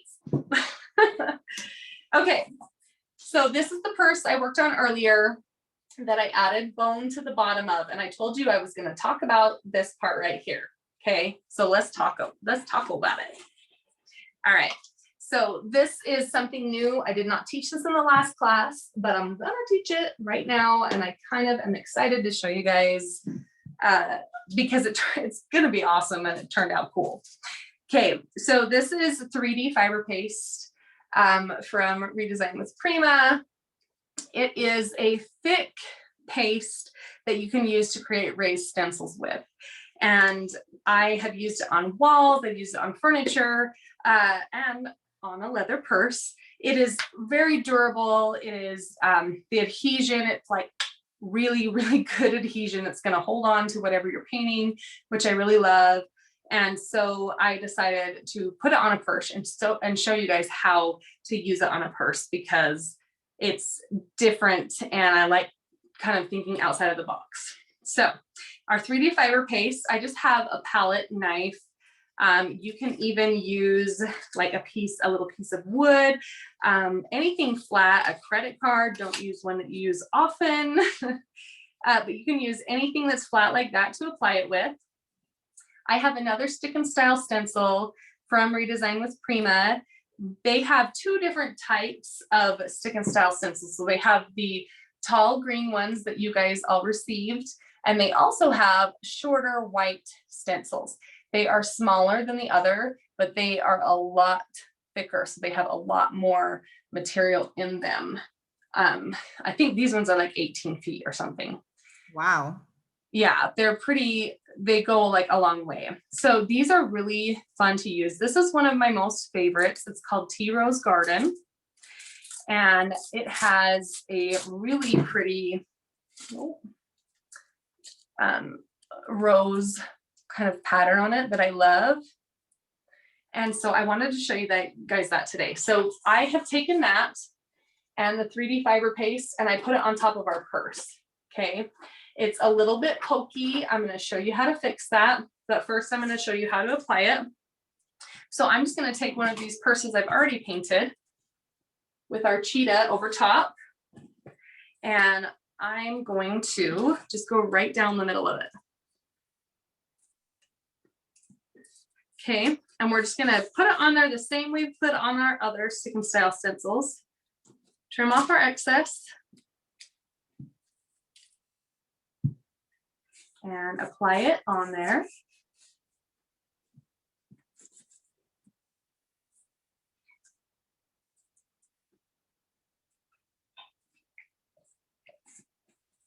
Okay.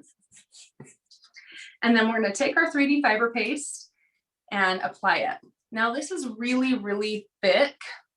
You can see that is probably going to be plenty for the entire stencil. You don't have to put it on super, super thick.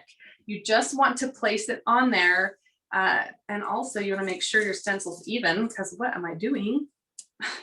You just want to place it on there so that the stencil is covered, because any height or any increase from what is here is going to look like a lot, especially when you paint it or dry brush it, it's really going to pop. So you don't have to put a ton on there to make it look raised. Does that make sense? That's just a concept I've learned over time as I've added raised stencils. When I think, oh, I have to put a lot on there so it looks raised, it's going to look raised even if you add just a little bit. So keep that in mind.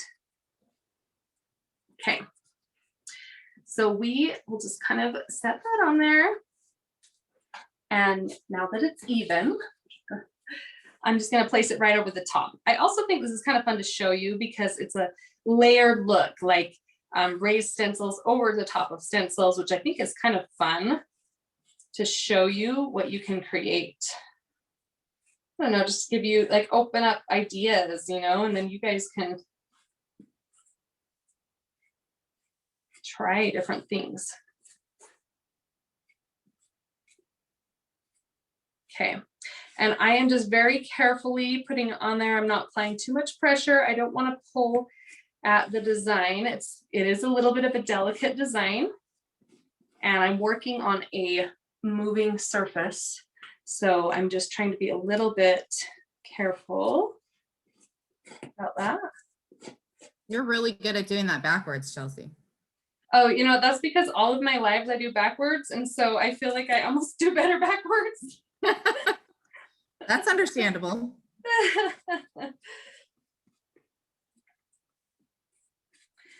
Okay, cool. All right. So you can see I even have extra on my palette knife. I really didn't use very much because that's going to show up either way. Okay. I can scrape off the excess. Put on my lid. This stuff, it really is awesome. You can actually use this to fill in wood. So if you are painting something and you have a little crack or crevice, you can use a 3D fiber paste to fill it in, let it dry, sand it, and paint over the top. And it is very durable. So I'll just go ahead and pull this off.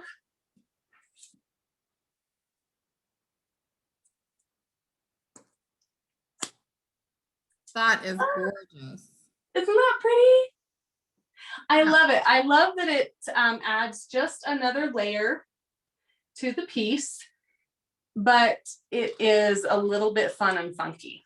Okay, you can mix paint with the 3D fiber paste. It will thin it a little bit, so keep that in mind when you apply it, or you can paint over the top of it. So I just wanted to show you how I apply it on this purse, and then I'm going to show you what I do next once it's fully dry. Okay, so we will take this purse and I will set it aside. It has to fully dry before I can sand it, and you do want to sand it.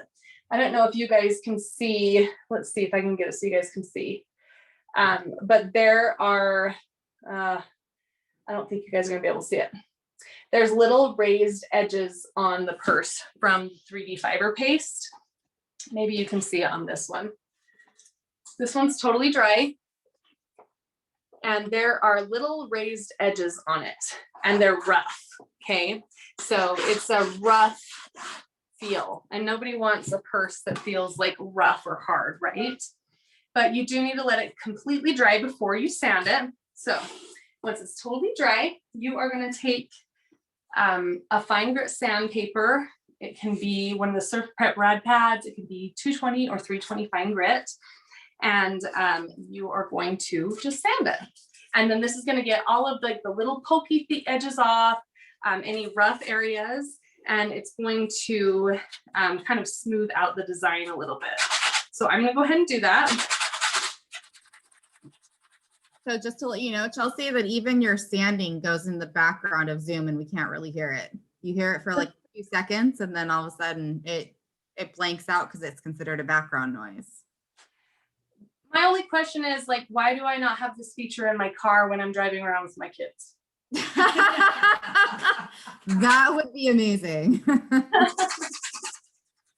Okay. And Lisa says that she loves the rose stencil. That is a gorgeous stencil. It is such a great one. And seriously, I probably should have sent it to you guys with these purses instead of the other ones, but it's fun to show you something different too. So, okay. I'm just gonna sand that.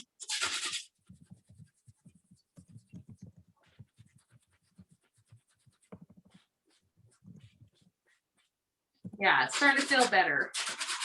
And Robin says that her carpet is looking pretty good. She's letting it dry a bit and then she's going to vacuum later. So yay. Congratulations, Robin. That is awesome. That is the worst. Unless you want new carpet and you accidentally keep spilling on it, so you have to get new carpet, then it's not the worst, but. I know how you get new carpet now, Chelsea. Shh, don't tell Skylar. Lisa is asking, will the Prima rub-on transfers work on the purse? Yes, I'm going to show you guys a transfer. Yay. I'm planning on it.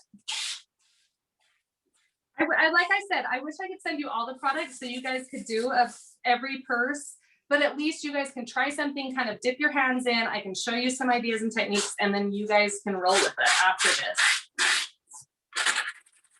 Because what's the value of a class if you can't take what you learn and apply it to different things and try something else and kind of like create from yourself? Exactly. You hit the nail on the head right there. Let's see. Okay. Lynn, can Robin share what she did? We may need to know.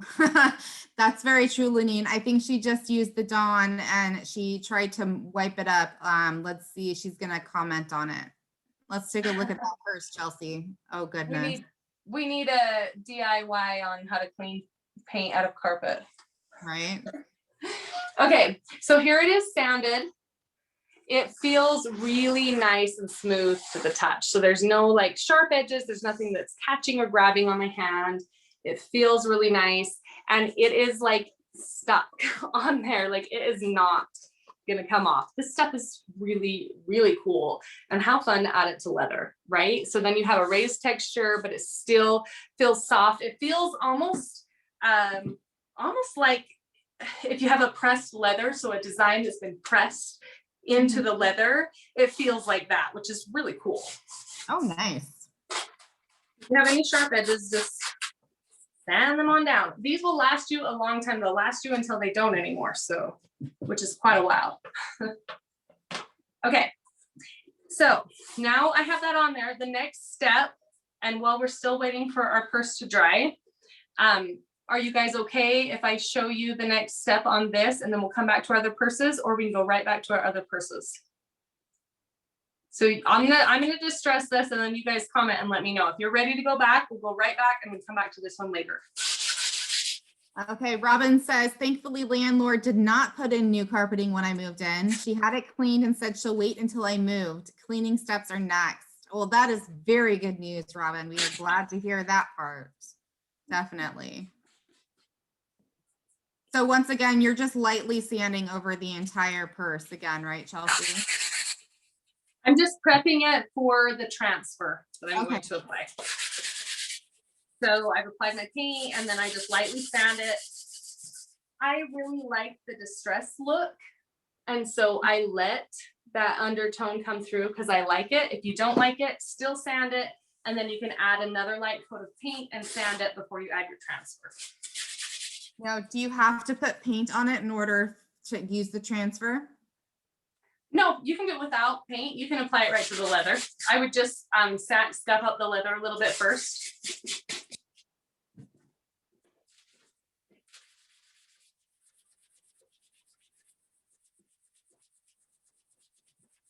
Okay. Okay, so that is pretty distressed. I love that look. I love that really light leather tone coming through.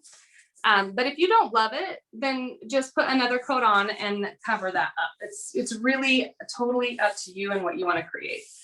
Okay. That's great tip. Okay. So do you guys want to put on the transfer or should we go back to our other purse?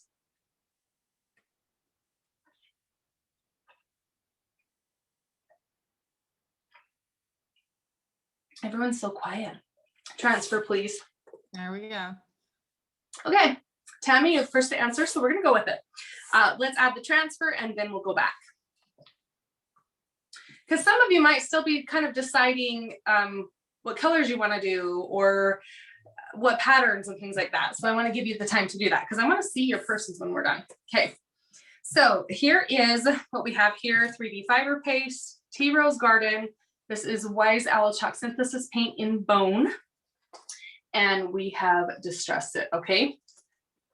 Now I'm going to take, this is Watercolor Bloom transfer. It has really beautiful florals on it that look like they've been painted in watercolor. And I chose this one specifically because I like that the florals are separate so I can cut out and use what I want to. Although you can use any transfer you like and apply that way. Okay, so now I can kind of decide what do I want to use out of this. I'm going to set this first. These come in multiple sheets. Some of the transfers come with 6 sheets. Some come with 2 or 3 sheets. This one has 3 sheets. So you can kind of see what this one looks like. It's really beautiful. I'm going to set this aside because I think I'm going to use this one. This bottom sheet has some really large florals on it too. So I'll set this one aside as well.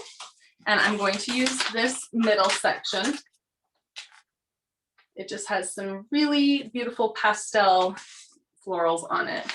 And I think it will be really nice maybe to use this one. Okay, so I can use any section that I want to. When using a transfer, you want to make sure you have scissors and you want to have a device to buff the transfer in with. Now, all of these come with a wooden stick that you can apply it with. And it kind of is up to you what you want to use. I find that those really work the best. I really like them. So I'm going to go ahead and use that today when I show you. And I'm going to use this little section. I can use whatever piece I want, but I really am loving the color tones in this one. And I'll go ahead and set this aside. And you can save those. That's another thing I love about the Watercolor Bloom is it has so many different parts that I can save them and use them on several projects, or I can use them on one large project. And then I kind of decide how I want to place this. I think that looks really pretty right there. It gives a little bit of interest on the side, but it still has some open space for our distressed leather to come through. You guys like that? The transfer is really beautiful. And then what I'm going to do, because I took my stuffing out, is I'm going to pull my insides out of the purse because I don't want to hit the transfer on anything.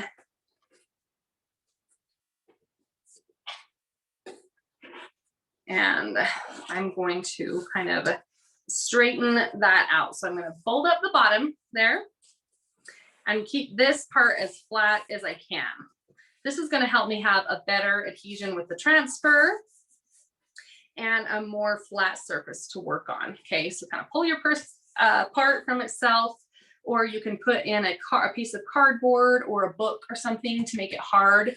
But I think this is going to work for me right now. So I'm going to leave it like this and kind of see where my transfer is going to hit.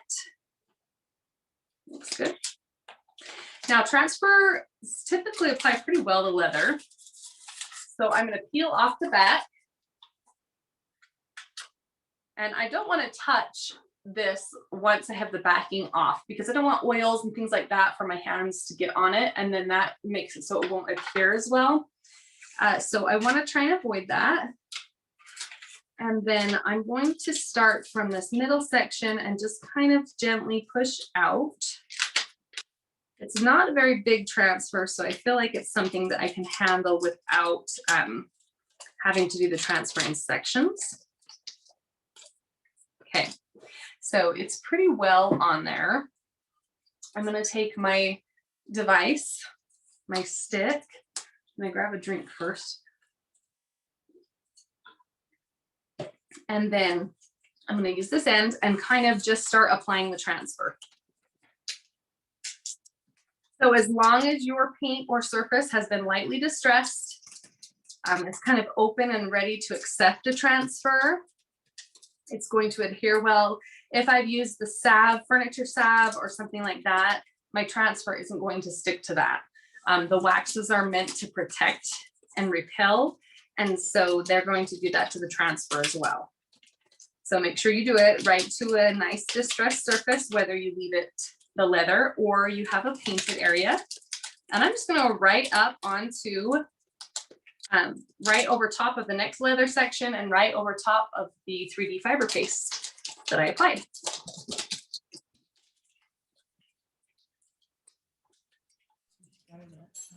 So Robin just posted that she's got a huge list of things that she did to pull up the paint from her carpet. So you scrape up as much paint as possible. She used her paint palette for that. And then she used paper toweling to wipe up what she could. Number 3 is liberally applied Grow stain remover. 4, use a damp sponge with scrubbing side to scrub the area. Number 5 is damp paper towel again to soak up as much soap as possible. 6 is sprayed water all over. 7, sprayed Dawn power wash, scrubbed with damp scrub sponge again. 9, repeated steps 5 through 8 2 more times. Oh my goodness. 10, sprayed with water, and 11, soaked up as much water with paper towels, and she's going to let it dry now is 12, the last step. Oh my goodness. That's a lot of work, but if it works, that's great, right, Chelsea? You know what? If it works, you're golden. Unless you wanted new carpet, then you should have left it. She rents, so. Well, I'm glad it's working for you. I'm glad you're getting it out, because that is the worst. It's even worse than the pair of jeans you love you got it on. I mean, carpet is not cheap. I think I would be more upset about the jeans, Yeah. to tell you the truth. It's really hard to find a pair of jeans that you like. That's true. And carpet is always available. I feel like you're right.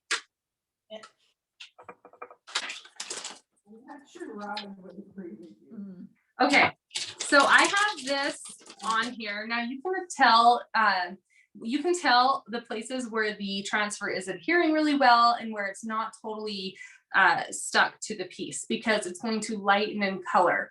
Basically, it looks like there's like a cloudy area or an air bubble that's been created between the transfer and the plastic coating. And that way, you know, the transfer has stuck down to the piece you're applying it to and not still stuck to the clear plastic coating. So I am just kind of just going over it and trying to create that cloudy look to make sure it's adhered.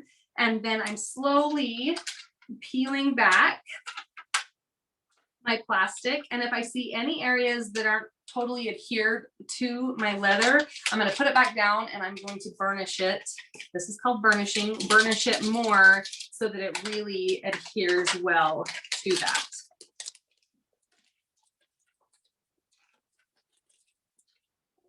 And sometimes you might have crevices, like right here, I have a seam.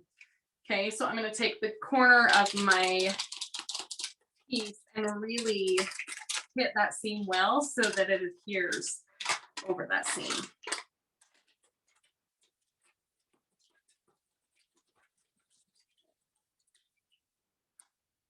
Now, if you apply a transfer to your purse, the question I get is, do I use salve to seal it with? And my answer is no. And here's why. Because waxes tend to break down the transfer and they will cause it to get gummy and sticky and deteriorate over time. So here is my answer. If I apply a transfer to an area, I do not have a can to show you, but I will get you specifics on where to find it. Basically an acrylic clear matte varnish that's in the spray can is what you want. Kryolan carries it. You can find it at any hardware store. So a clear matte spray varnish that's truly clear. And then I spray, once my transfer's on, I will spray that area so it seals it in. And then once that's completely dry, I can use my salve and salve the entire purse, even over that area. And it's going to protect it. It's going to make it stay and it won't eat at or deteriorate the transfer. So that is my best practice to use is, and I get the ultra matte clear so that you can't tell that I've only sprayed this section. It's not like shiny and then the other parts aren't. So ultra matte, spray it. And then once it's dry, usually overnight, I'll use the salve over the entire purse to seal the rest.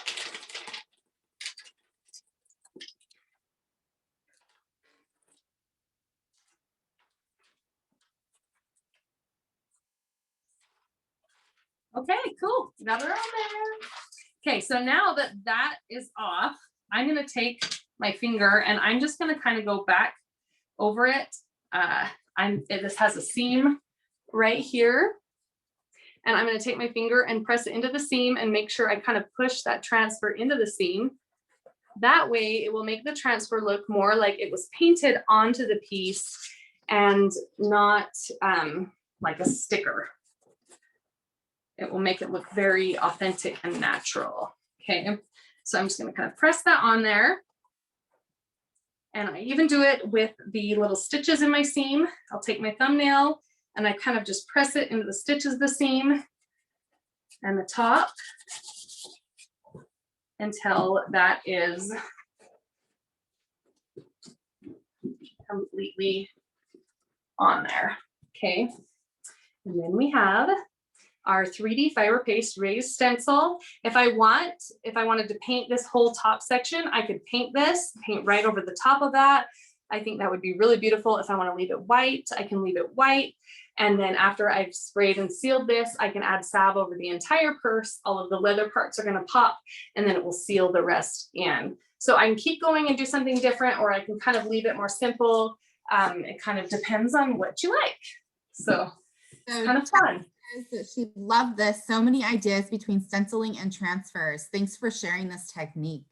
You're welcome. I think it's fun to show you guys different things so you can try it. Perfect. and to see the transfer, because it's really a beautiful one. So the name of the 3D fiber, what was 3D fiber what? 3D fiber paste. Paste, okay. 3D Perfect. stencil fiber paste. And does it only come in that big container right there? Yes. Perfect. So it's like let's see how much is in there. It's almost 17 ounces. Wow. You'll use it. It's awesome. It's totally a go-to must-have for me, for sure. Lisa says, wow, love it. Thank you for doing the transfer technique. You're welcome. Okay, and then I'll just show you before we move on. This probably takes 4 to 6 hours to completely dry. So don't sand it until it's totally dry. Good tip. Chelsea, Chelsea, can you Yeah. can you tell again how you would use that fiber paste? Just one more time, recap it. Yeah, so I use it for raised stencils. I've used it on my walls. I've used the large stencils from ReDesign with Prima, and I've used it straight up and added it. I've used it on dressers, and I'll paint over the top of it. You can mix a little bit of paint into it, but it does change the consistency slightly. So just keep that in mind. That's going to be a little bit less thick when you add the paint. You can totally do that, and it will dry the same but be colored. Or you can use it to repair furniture. So if you have gaps, holes, anything like that, you can go ahead and use it in there, and it's going to fill in and seal, and then you can sand it when it's dry. So it's really durable. So it's like Bondo for furniture. Mm-hmm. That's so cool. And It's then pretty. you use it for, so like when you're using it for texture.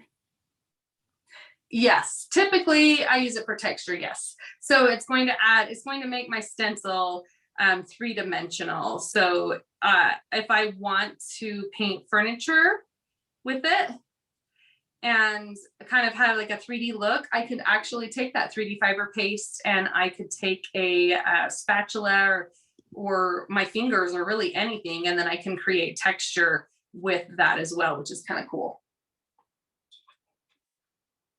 Kind of fun. Okay, so let's go back to our main purse project.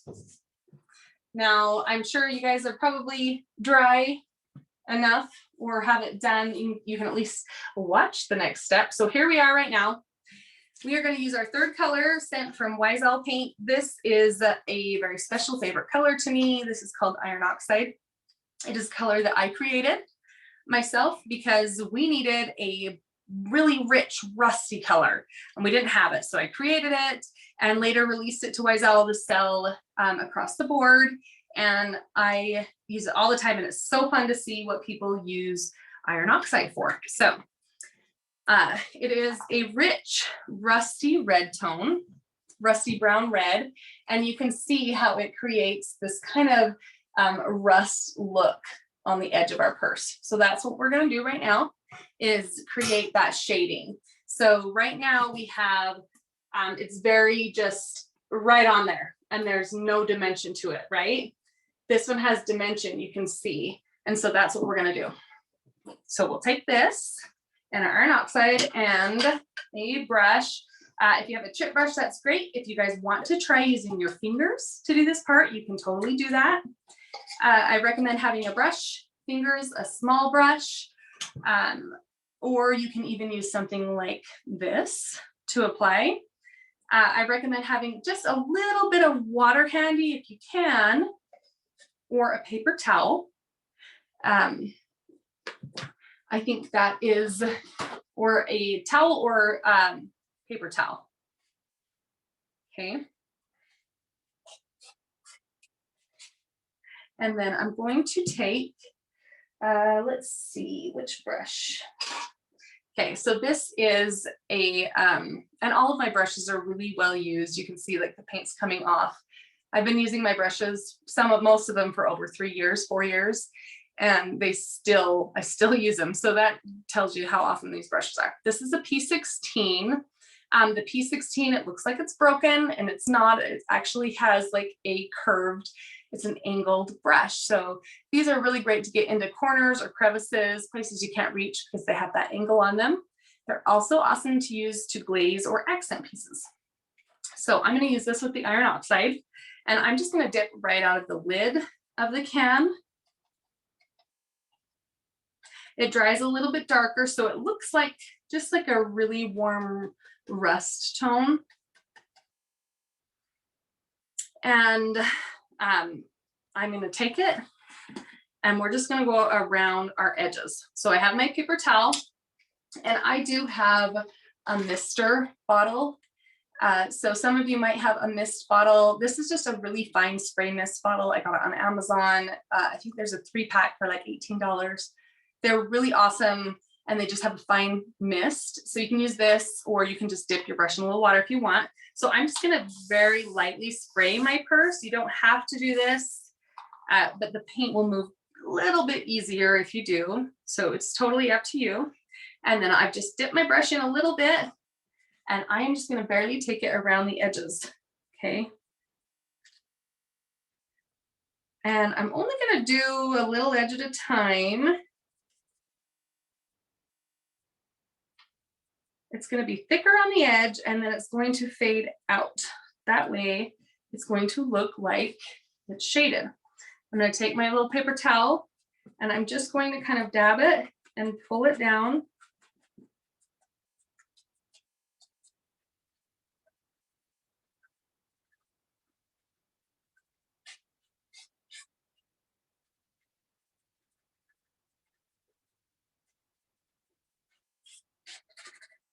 And then I'm going to take out just a little bit of my water and then I'm going to do it again. This is going to help it fade a little bit more and not look like a harsh line.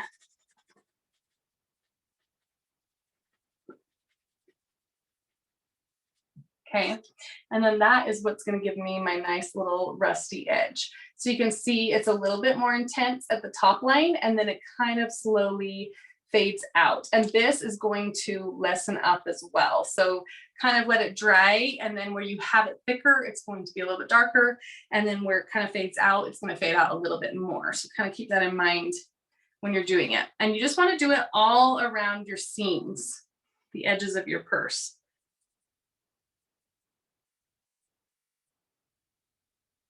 And you can use your brush,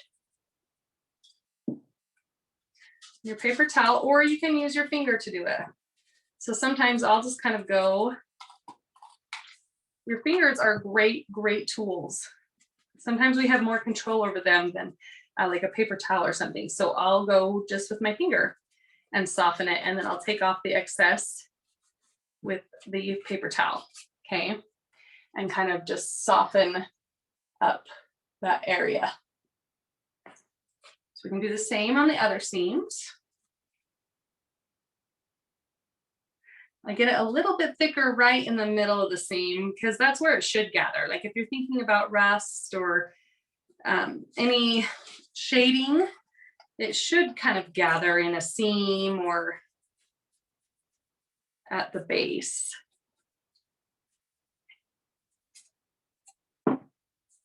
And then I'll kind of just take my finger, do the same thing. And just kind of let it shade it. This looks a little bit grungy, so just keep that in mind if this is your thing or not. And even if it's not your thing, you learn something new. So keep that in mind too. Okay, so see we have that little bit of iron oxide on there. Now I'm going to take the iron oxide and I'm going to add it to the carbon areas. Then we'll flip over and do the back side, okay? So on the carbon areas, I want it to just gather a little bit on the seams and then just kind of fade out, almost like if the purse had rusted a little bit. Okay. So you can see it's thicker on the seam right there, and then it kind of just fades out just a little bit. So you really don't need very much paint at all. And typically the less paint, the better, because you have more control over it. If you add a ton on there, it's hard to get it all leveled and evened out while it's still workable or wet. Another reason I keep my water bottle handy is so that I can wet it and then it gives me a little bit more work time. So I'm just pulling my brush down a little bit and then using my finger to spread it through. And you can use your paper towel too.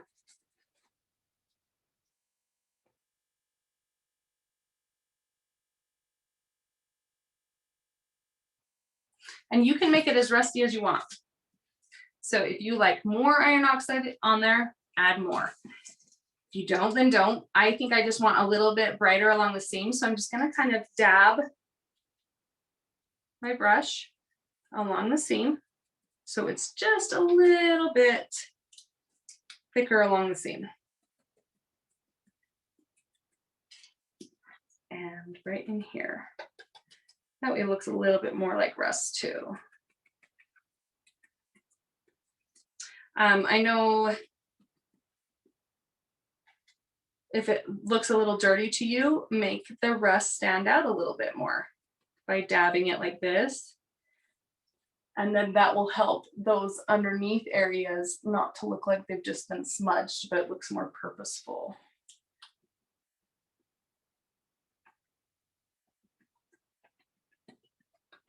And a chip brush actually works pretty well for adding texture because the hairs on it tend to kind of like go wild a little bit over time. And so it actually works really nicely to create kind of a little bit of a rusty look.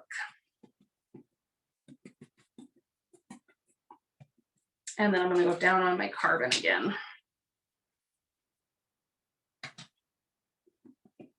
And just stipple it.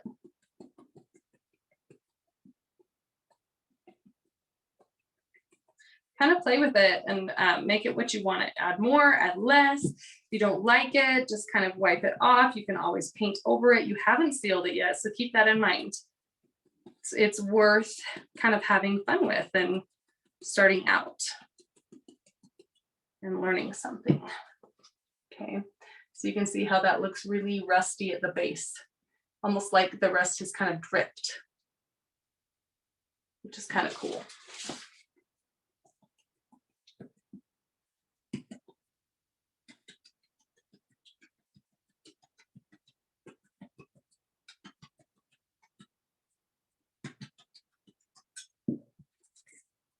Okay. And then you can do the back side as well. You can go back here and you can add some really nice rusty drips and kind of play with that as you like. Let it pull down. You can kind of let the brush pull it down. You can let the paper towel kind of do its thing. You can even take a little bit of your water and let that kind of drip down and add some color. So whatever look you like that you want to create, okay? So I'm gonna let you guys keep going with your rust and kind of play with it and make it what you want. If you only want a little bit of shading, you can do that. If you like the thicker kind of rust that fades out, you can do that too. So just kind of play around with it and see what you like.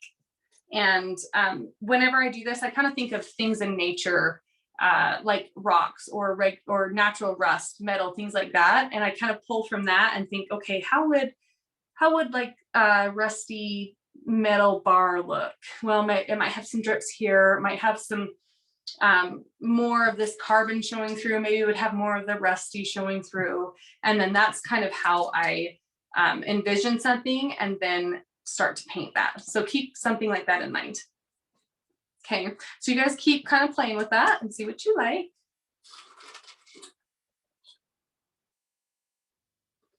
And while you're doing that, I am going to show you another purse, another blending technique that's kind of fun for me, that I love. Okay. So this is the purse that we painted kind of towards the beginning. I just put a coat of carbon on it. It's not fully covered. You can still see some of the leather underneath it, and that's totally fine. It doesn't matter. So we just have that initial carbon coating on it. Now I'm going to take another color called chocolate, and it is a dark brown. You guys can use this technique on furniture. You can use it on purses. Lots of pretty much anything that you can think of. And I'm going to use an F50 Klingon brush, which is a long-handled flat Klingon brush, similar to what we've been using, but it just has a longer handle. And I'm going to dip it right into the chocolate.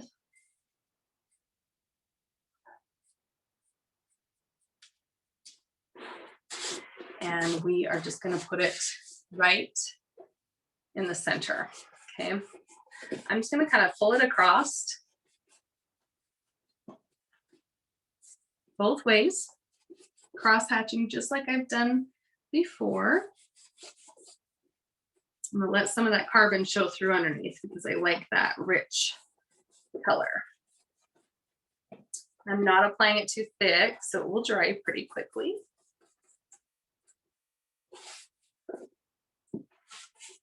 And the handles, I can decide, do I want to keep them, or this is going to be a Harley Davidson purse that I'm showing you guys right now. I'll show you the things I'm going to add onto it and how I'm going to apply that. So I could get some thick little chains or something that kind of speaks more like Harley Davidson edgy look, and we can add those to it. So this is just the chocolate over the carbon. And I'm just going to kind of keep going with this all the way around.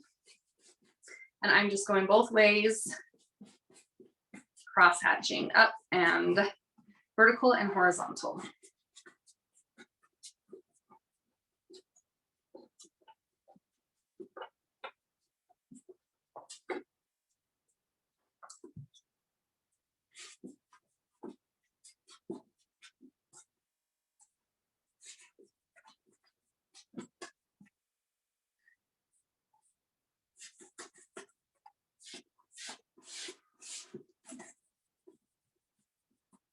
And I'm hardly using any paint because I really don't need much. I'm not doing fully covered purse.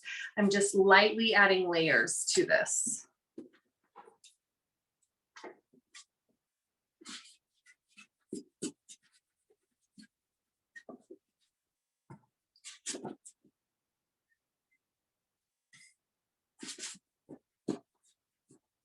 And then cross hatching going the other way.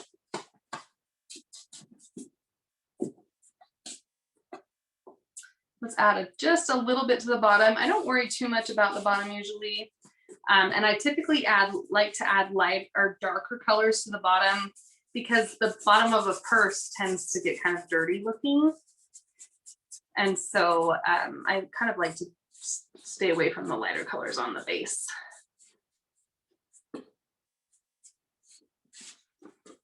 The base of your purse might be another good area to add the matte varnish spray that I talked about from Krylon over the stencil to really protect that area as well. So that might be one other place that you would want to add that to.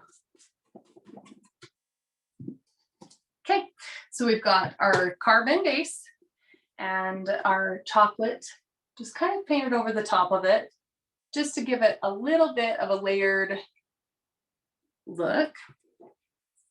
And then I will show you guys, while we're waiting for that to dry for just a second, I'll show you the hardware I got. So we have a Harley store not too far from me, and they sell patches and all kinds of things. So anything you guys are into that you like, this might be really fun for you to do, and go get some swag or patches or save old shirts that have a cool design on them or something that you can add to. So this is a Harley patch that I purchased. And then I've got a pin to go with it. I did get a little pull tag because I thought this would be a good one to replace the zipper pull with. And I'm going to add that to my purse. Let's see how we're doing on drying time. Well, I think we can kind of paint our front a little bit. And then I'll show you how I apply those as well. So I won't leave you in the dust on that. So now that I have two colors on here, I want to have another color that kind of makes it pop and kind of gives it that, that grunge feel, just like in this purse, okay? So it gives it kind of that Freebird worn white wax boot feel. All right. So I'm going to take Bone again. This is the color that I used on the purse that we did with the transfer. The light gray, almost white. And I am just going to take a little bit of that. I have my spray bottle here as well. And as long as your paint's dry enough, you want to make sure it's dry enough on the front. So this front section is dry